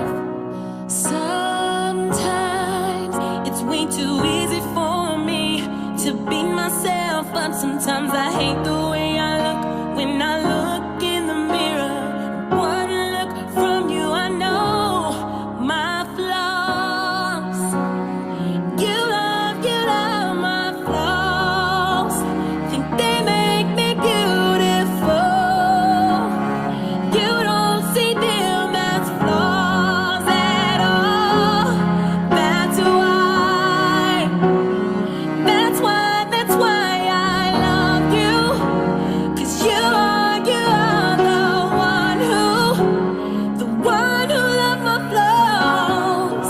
Sometimes I get a little unsure, a lot insecure. Sometimes I know I might say some words that might cause some hurt. Sometimes I get in my own way. I'm way too much to put up with, but you put up with it all. My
Miss Virginia State University.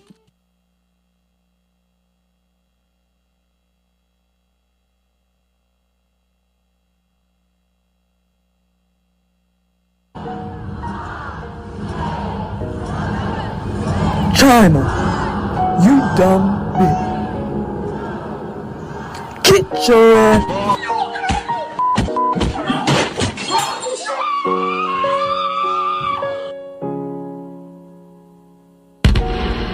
I used to be so broken, lost, empty.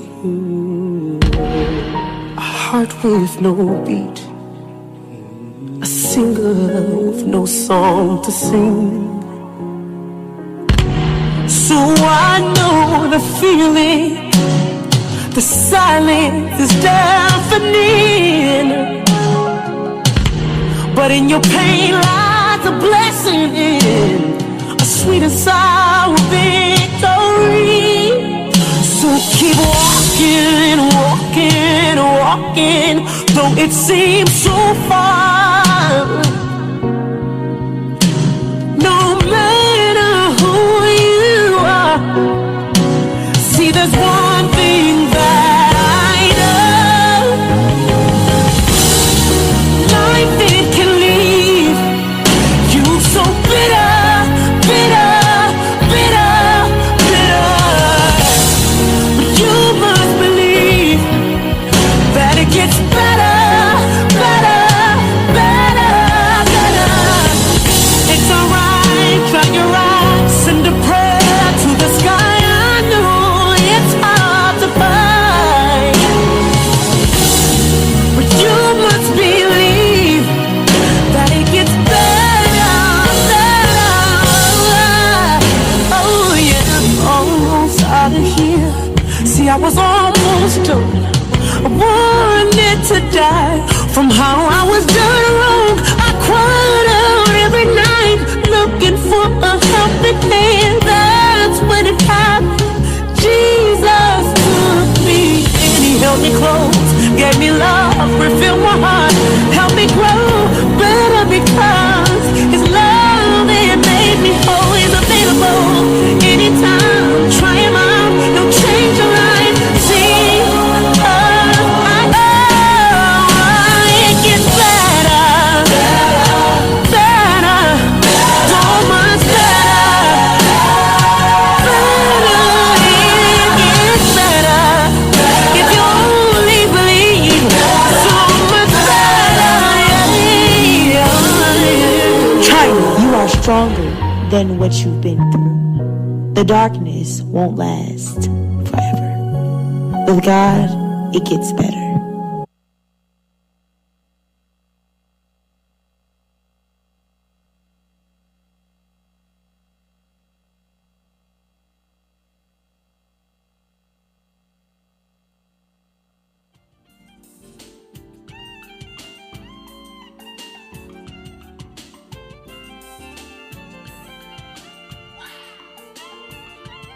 Let's give the queens a round of applause for those creative talent.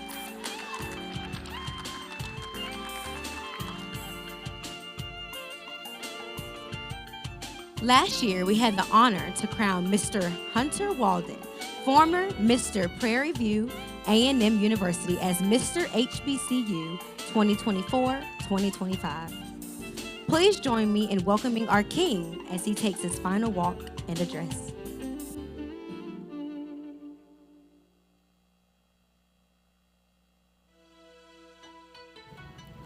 Good evening, distinguished guests, esteemed faculty, proud alumni, family, friends, and my fellow kings and queens. As I stand before you tonight for my final walk as the 20th Mr. Historically Black Colleges and Universities, I am overwhelmed with a mix of emotions, pride, gratitude, and even a bittersweet sense of farewell. This journey has been one of the most transformative experiences of my life, and I am deeply honored to have had the privilege of representing our historically Black institutions, which stand as pillars of excellence, resilience, and community. When I first accepted the mantle of Mister HBCU, I understood the weight of the role and the responsibility that it came with. Representing 2 decades of rich history, culture, and achievement was no small task. But as I reflect on this journey, I realize that the role has given me far more than I could have ever imagined. It has challenged me to grow as a leader, deepened my appreciation for shared heritage, and instilled in me a profound sense of purpose. To my fellow kings and queens, you are the heartbeat of our HBCU community. You embody the dreams and aspirations of those who came before us and paved the way for our successes. It has been an honor to stand before you, to learn from you, and to celebrate the diversity, brilliance, and tenacity that you bring to every corner of our campuses. Remember, our strength lies in our unity and our ability to uplift one another. Let us continue to support each other as we rise to new heights. To the staff, who dedicate their lives to nurturing the next generation of leaders, Paul, Jonathan, Orlando, Amanda, Cambry, Christian, Tori, and Mark, thank you for your unwavering commitment. And I'd like to give a special thank you to my advisor, Dr. Jerome Offord. Dr. O, you have inspired me to dream big, think critically, and act with integrity. Your passion and guidance have been instrumental in shaping not only my journey, but the journeys of countless students across our HBCU communities. Now, I would be remiss if I didn't acknowledge my family, friends, and supporters. So Mom, Dad, Maddie, Sid, Ashley, and everyone that's helped me along this journey. Your love, encouragement, and belief in me have been my anchor throughout this journey. Every stride I've taken has been grounded in the foundation you've provided, and for that, I am eternally grateful.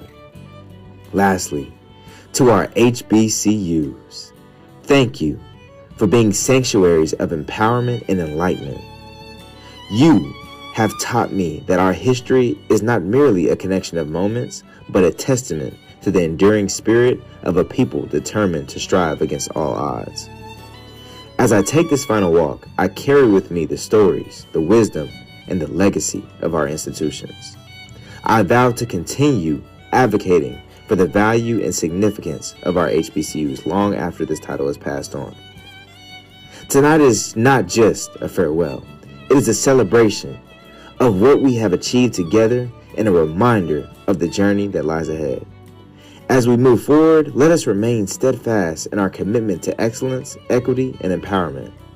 Let us honor the legacies of our HBCUs by striving to create a brighter future for the generations to come.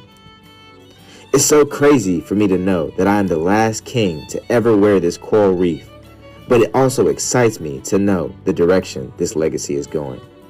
So I say to you, thank you for allowing me to serve as your Mr. Historically Black Colleges and Universities. It has been the honor of a lifetime, and may we continue to rise together. One last time, I am Hunter James Carl Walden, signing out as your 20th Mister HBCU. Thank you.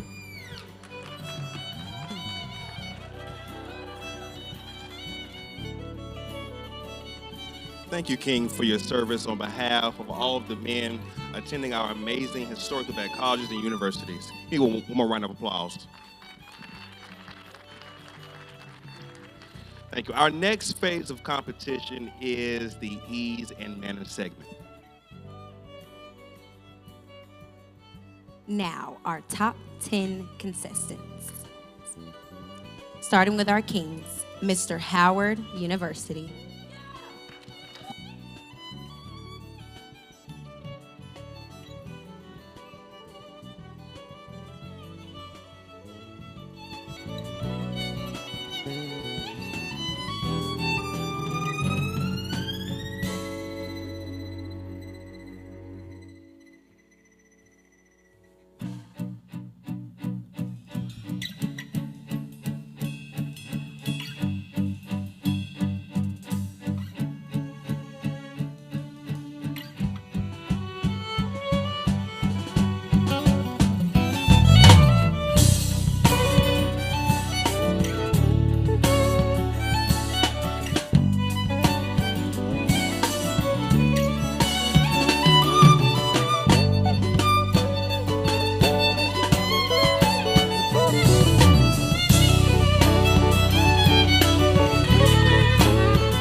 Mr. Lemoyne Owens College.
University of Missouri.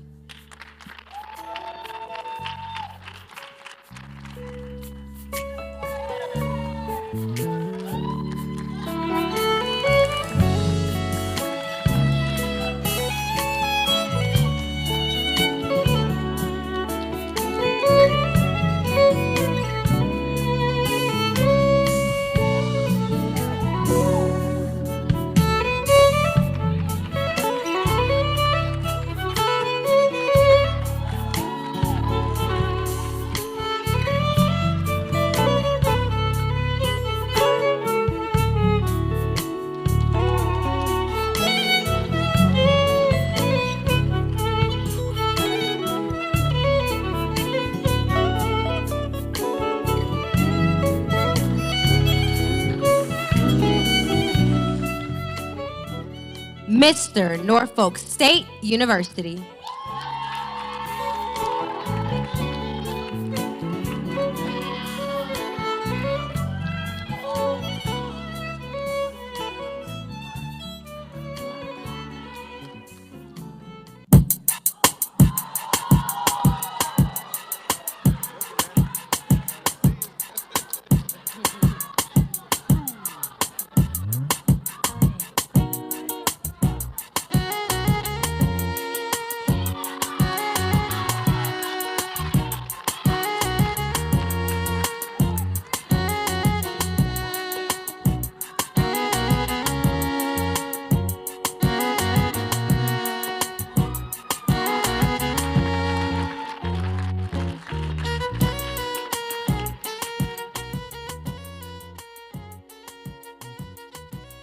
Mister University, Maryland Eastern Shore.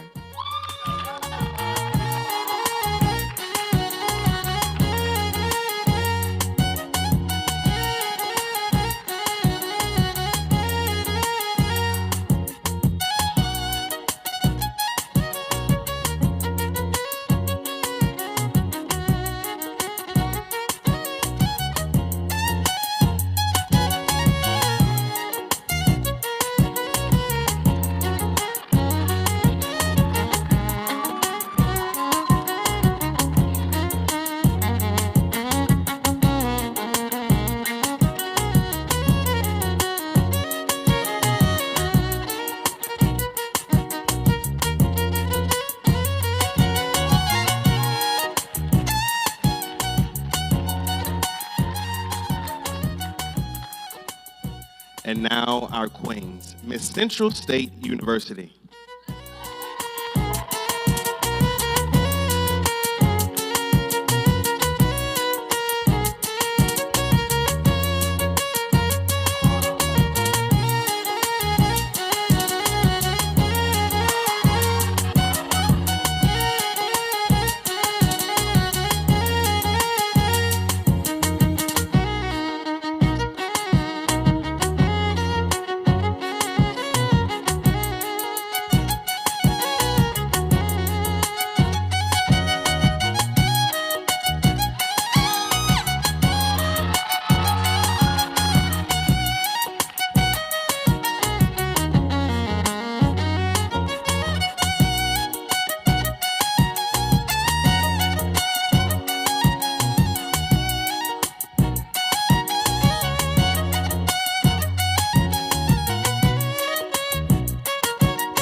Lincoln University, Missouri.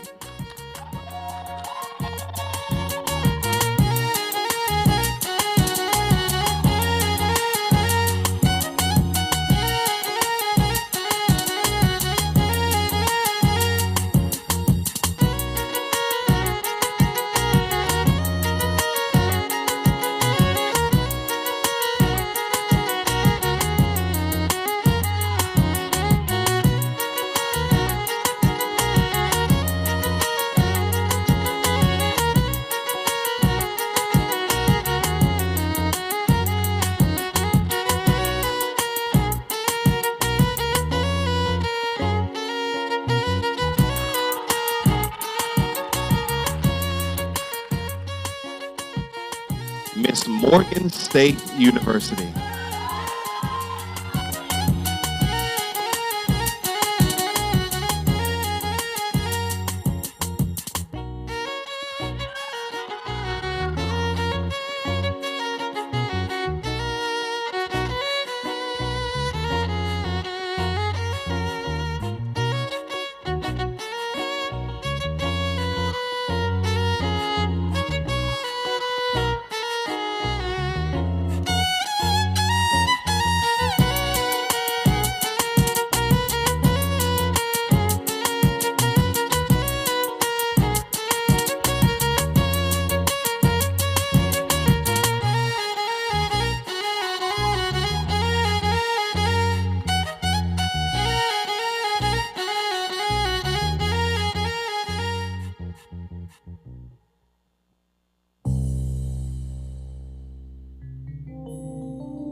Miss North Carolina A&T.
Miss Virginia State University.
Let's give all of our debonair kings and beautiful queens a round of applause.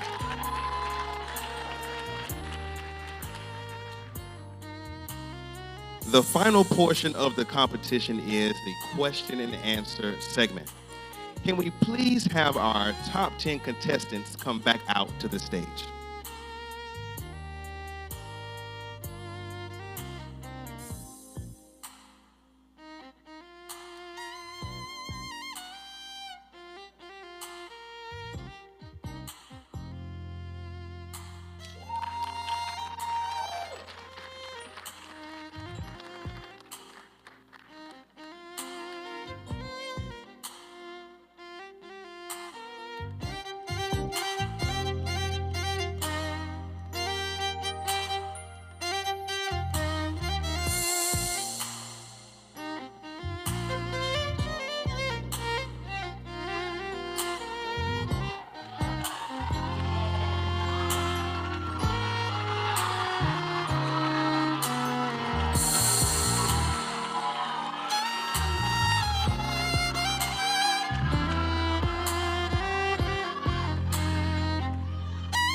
Okay, each contestant will pull a number from the bowl and will have 30 seconds to answer the question.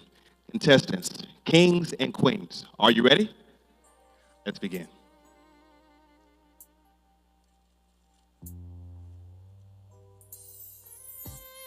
Question number 8, please.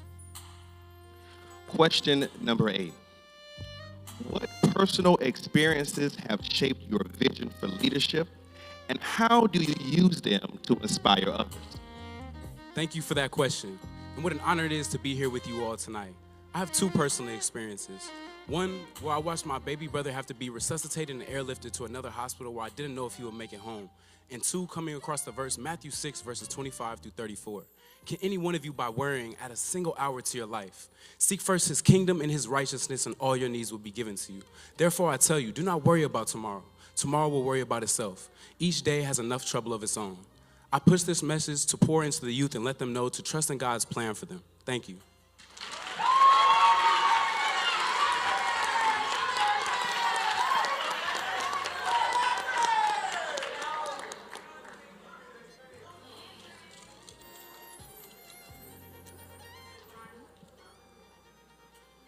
Question number 10. Question number 10.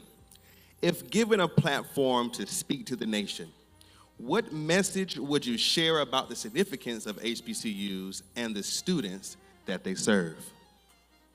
Thank you for that question. The platform that I will use will be to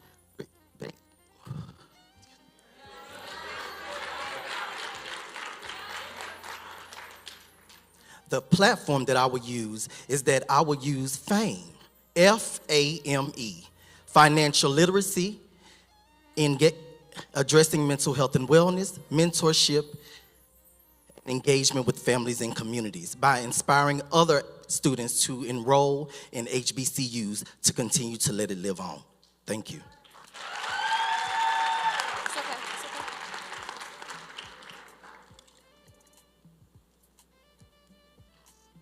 Question number 9, please. Question number 9. If you could address one pressing issue facing today's college students, what would it be and how would you tackle it as a leader? Thank you for that question. If there was one topic that I could address for all college students, it would be mental health. And the way I would tackle it by simply sharing my story for everyone and uplifting everyone that's around me in my community. Thank you.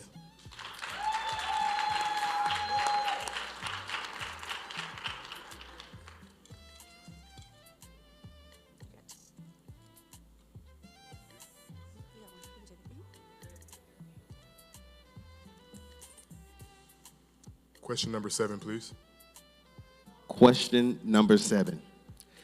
How can HBCUs leverage their cultural and academic influence to shape the global narrative about Black communities?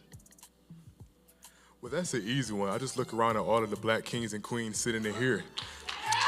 And we're doing so many great things, and we're all so great in our respective organizations and our respective colleges. All we have to do is continue to make sure that we walk loudly in ourselves and in our purpose, and stand in those rooms and continue to shine brightly, and then our own light will continue to shine all over the world. Thank you.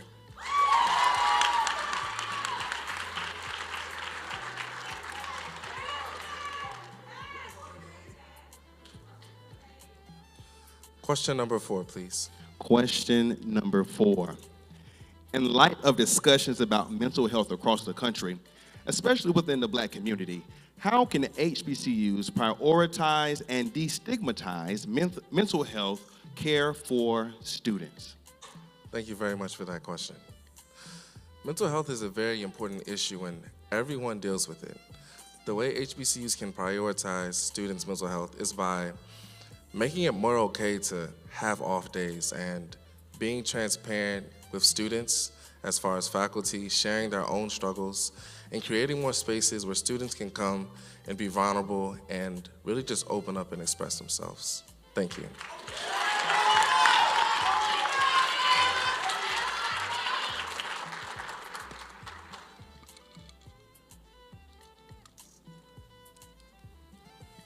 Question number 3, please. Question number 3. What is your perspective on the recent Supreme Court decision impacting affirmative action in college admissions? And how do you think it might affect the future of HBCUs? Thank you for that question. My perspective of the recent reports of affirmative action law would simply be that I believe that my peers will be at a lower level in equity. But despite all of that, I believe that HBCUs will be uplifted in enrollment because people like you and I will continue to run back home and attend HBCUs. Thank you.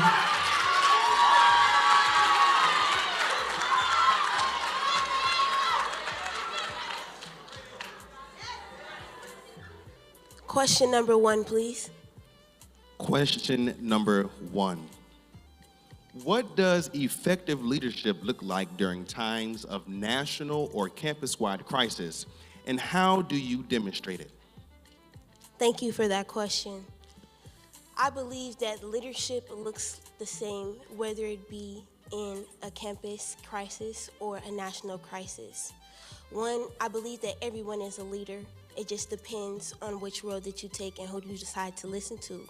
But 2, the person that you choose to decide to listen to must have a service type of leadership skill.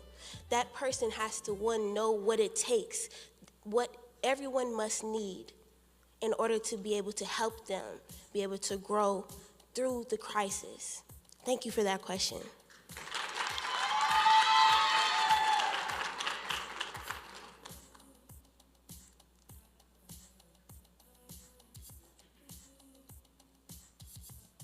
Question number 11, please. Question 11. As the future of HBCUs continues to evolve, what innovative ideas or initiatives do you believe can help these institutions thrive and remain competitive in higher education? Thank you for that question. Recently, I saw that local institutions here in North Carolina, like North Carolina Central University and NCAT, have now integrated bachelorette programs in artificial intelligence, giving students, HBCU students, a kickstart in their future, in the technology that is ingraining itself into our society. I believe that other HBCUs should follow these HBCUs' lead so that our graduates will have a kickstart in the job force as they graduate. Thank you.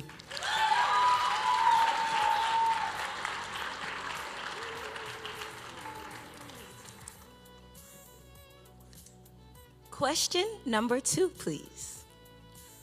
Question number 2.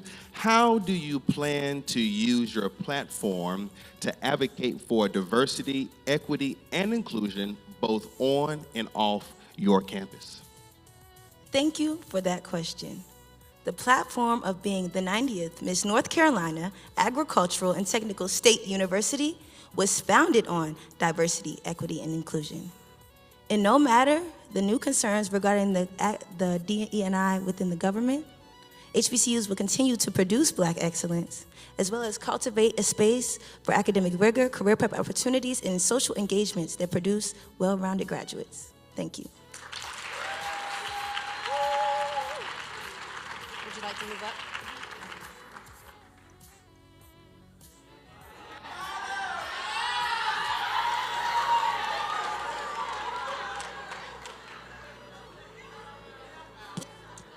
May I have question number 5? Question number 5. HBCUs are central to Black culture and history. How do you plan to preserve and promote the cultural legacy of your institution? Thank you for that question. In order to promote and preserve the traditions and legacy of my beloved institution, I will go back and collaborate with Community Service Initiative, as well as mentoring the next generation of leaders to ensure that traditions do not fall through the crack, but they flourish and they make worthwhile so that our legacy continues to live on beyond my life so that the legacy continues. Thank you for that question.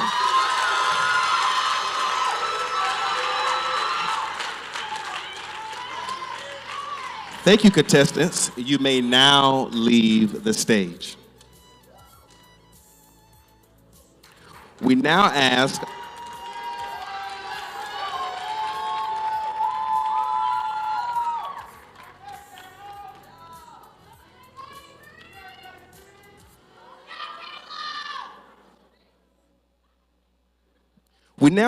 our President and CEO, Dr. Jerome Offer Jr., to come to the stage to give recognition and remarks.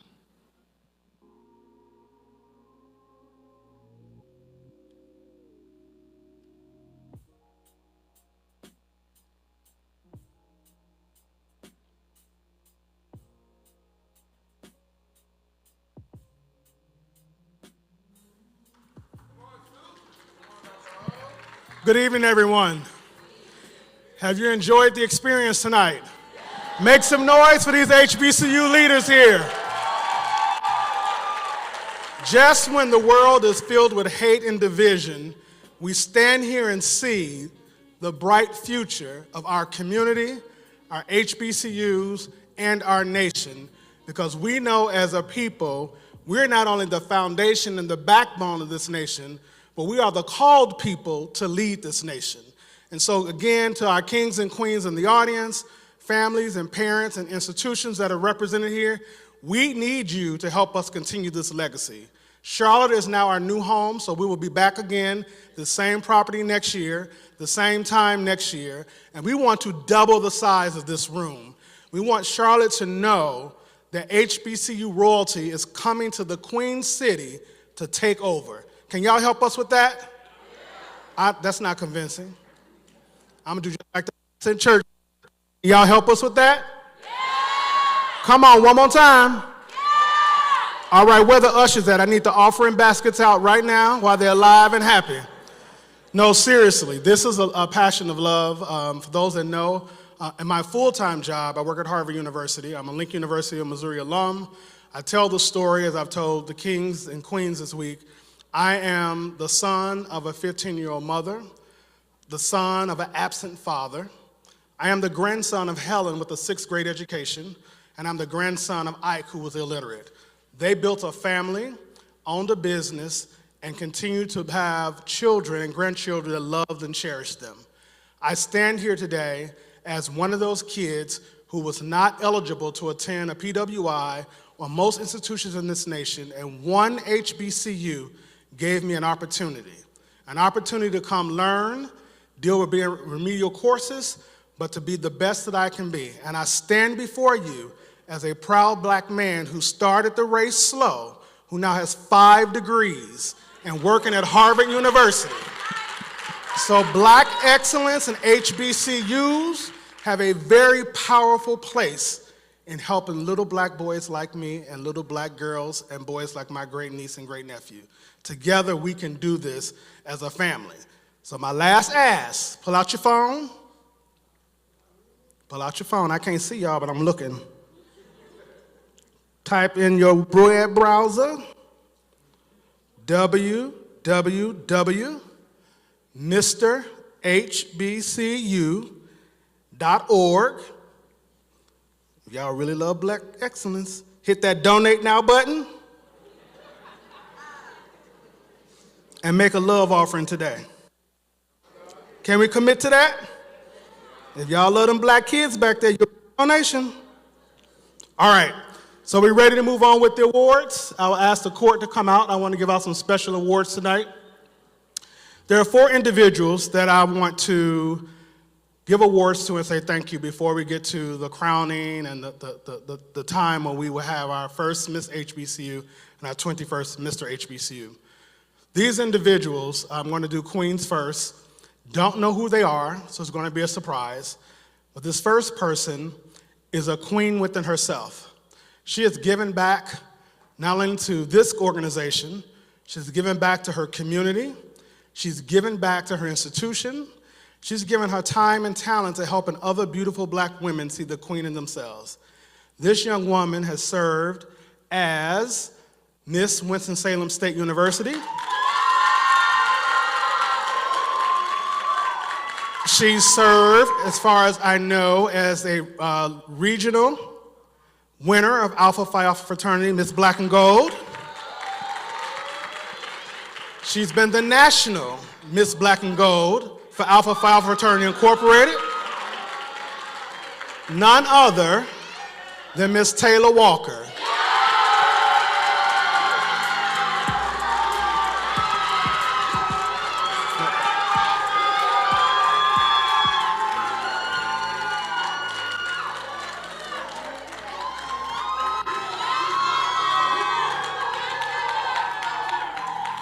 And yes, she is a Delta girl.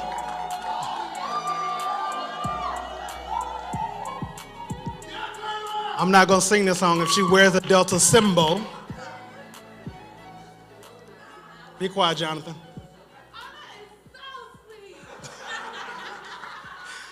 So, Miss Taylor Walker, we award you the Endless Rain Award to say thank you for your continued support and commitment to HBCU royalty. Today, January 25th, 2025. We love you, Queen. And we have a wonderful Queen shirt for you, Endless Rain logo. Perfect. Thank Awesome. you guys so much. Oh, no? Okay. You want to say anything?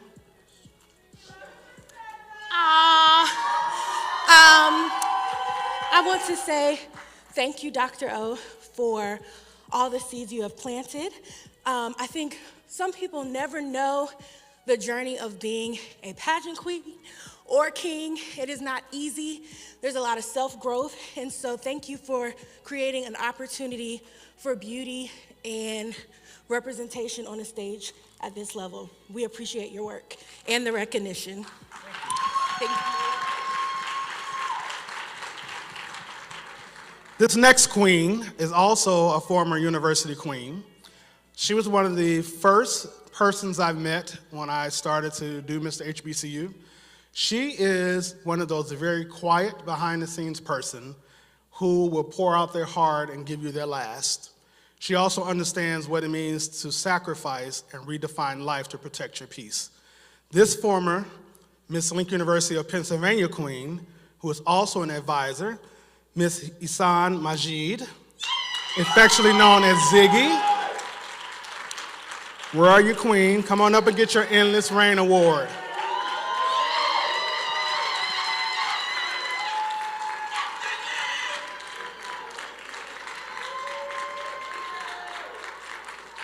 I know I'm going to handle the mic and she's going to give it right back to me.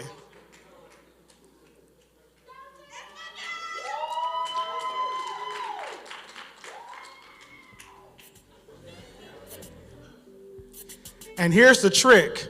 She made these shirts and didn't know one of them was for her.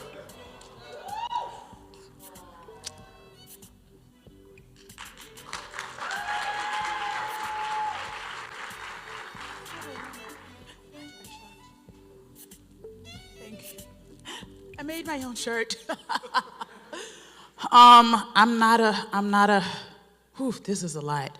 Thank you for the opportunity. As a former queen, it has just been my goal with every queen and every king that I have touched to give them the experiences that I didn't have the opportunity to have. So when we come to competitions, I always tell them, this is just a little bit, I always tell them it's not about winning, it's about the experience. So all of you tonight, I hope that you have enjoyed the experience throughout the week. Thank you.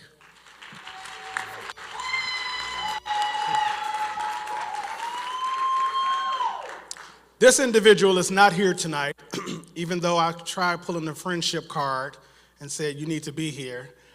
Could not make it, but I'm sure he's watching live stream with his glass and looking down at the camera like this. But I want to give my best friend, Dr. Kenneth Mitchell, a We Are Kings Awards tonight. Dr. Mitchell is the founder and executive director of the Renaissance Education Group, and for the last 3 years, he's hired 6 HBCU Kings to work for him during the summer as an official partnership with our organization and his 501c3 in Durham, North Carolina. The Renaissance Education Group always has continued to provide services through U.S. Department of Education TRIO programs to students in the community, either through Upward Bound or through Talent Search.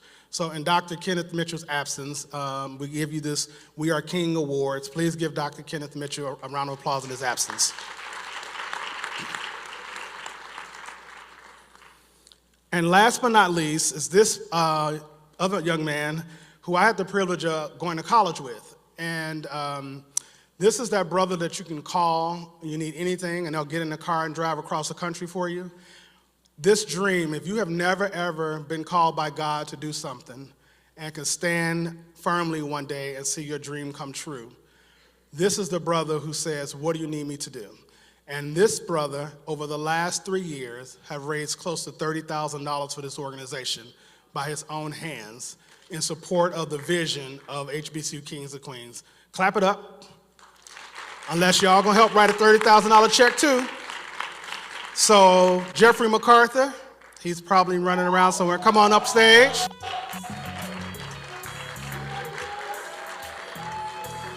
He's tall enough, he's gonna jump up here. So this is also our board treasurer. So he's doing double duty, board treasurer, our auditor, one of my major donors, and also he's one of my fraternity brothers, the best fraternity in the world, Alpha Phi Fraternity Incorporated, Jeffrey MacArthur.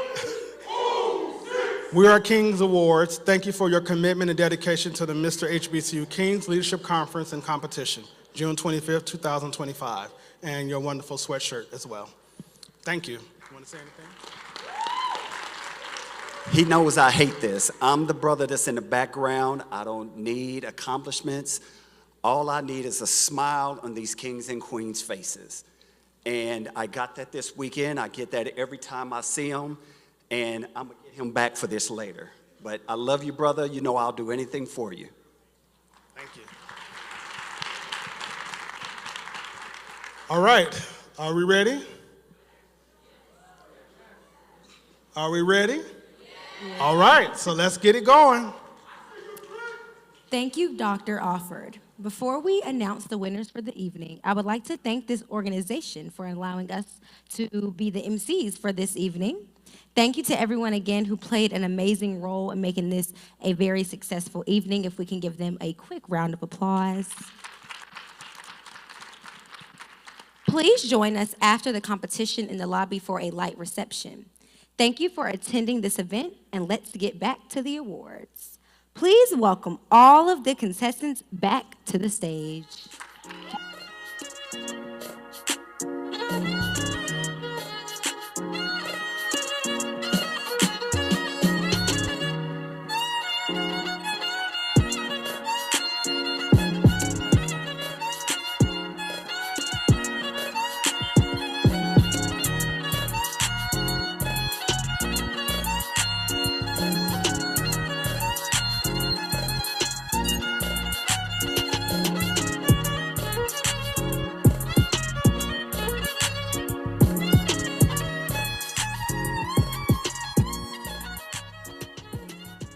Can I please have Dr. Offord and King Walden and the 2024-2025 court back to the stage to assist with awards?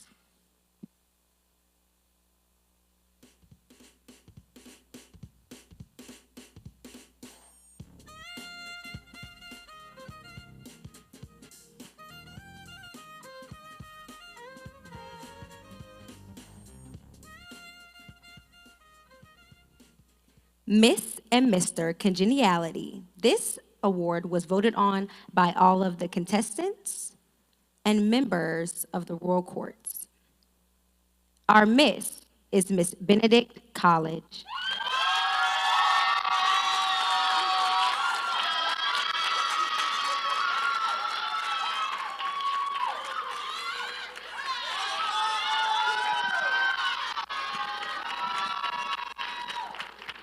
And our Mister is Mr. Virginia State University.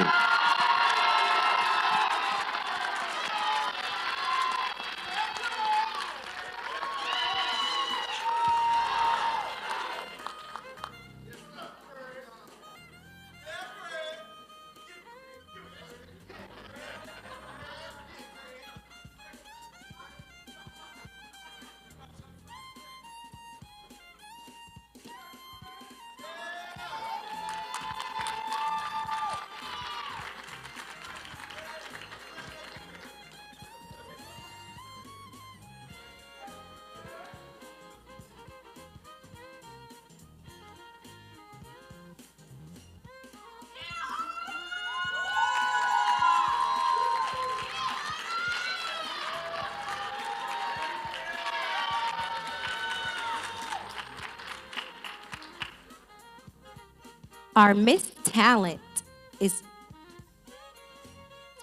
our Miss Talent is Miss North Carolina Agricultural and Technical State University.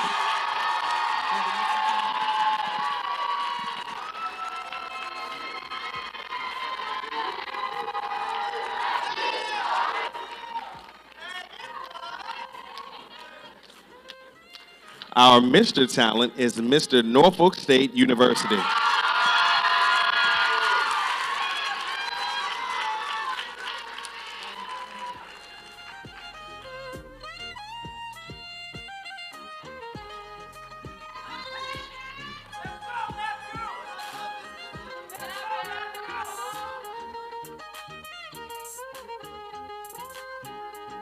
Our Miss Oratory, Miss Morgan State University.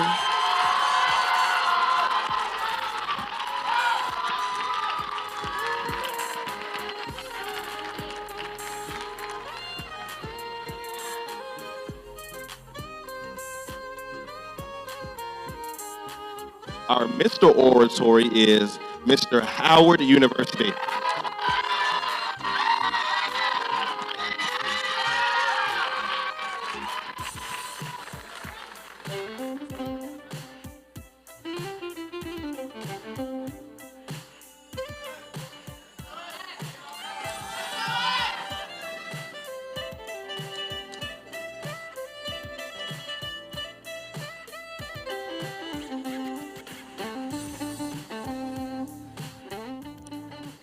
Our Mister HBCU second runner-up is Mr. Lincoln University of Missouri.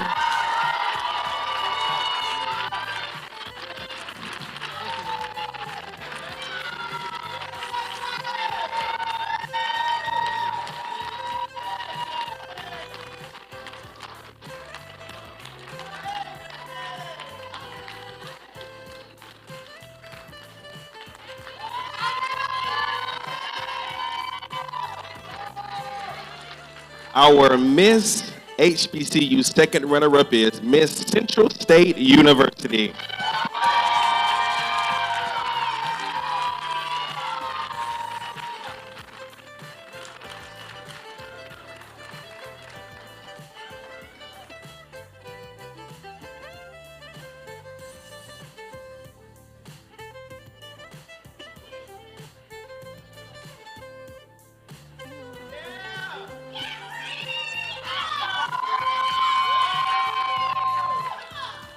Our Mr. HBCU first runner-up is Mr. Norfolk State University.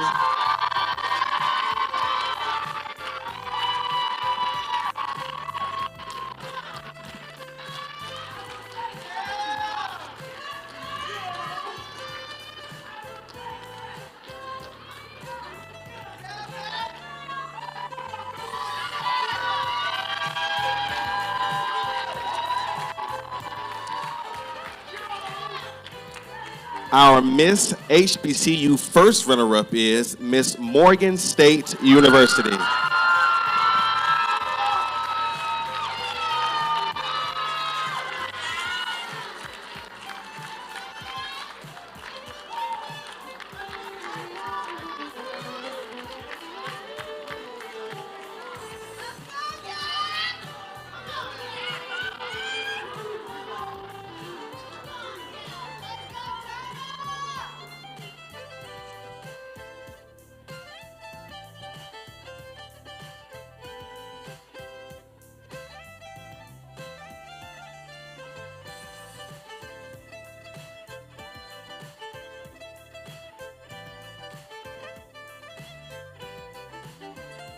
And now, the 21st Mister HBCU 2025-2026 is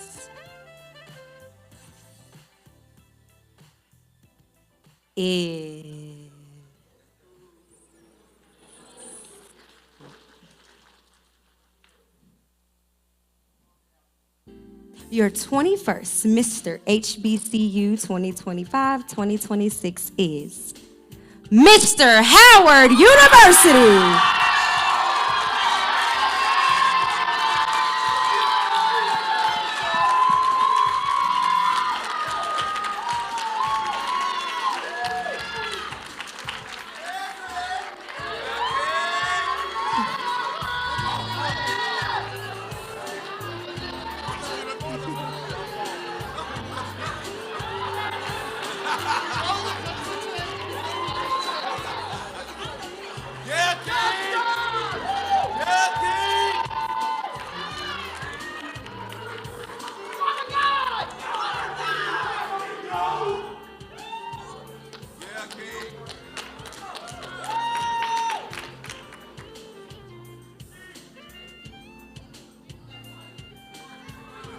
The first Miss HBCU 2025-2026 is Miss North Carolina Agricultural and Technical State University.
Thank you, and that will conclude the rest of this.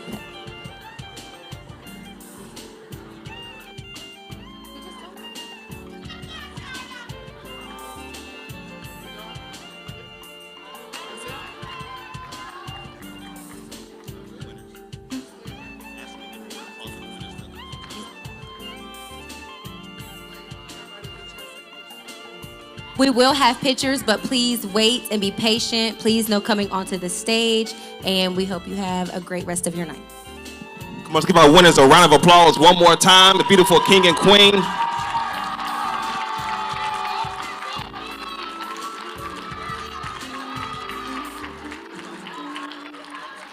We'll meet in the other room for refreshments. Thank you so much.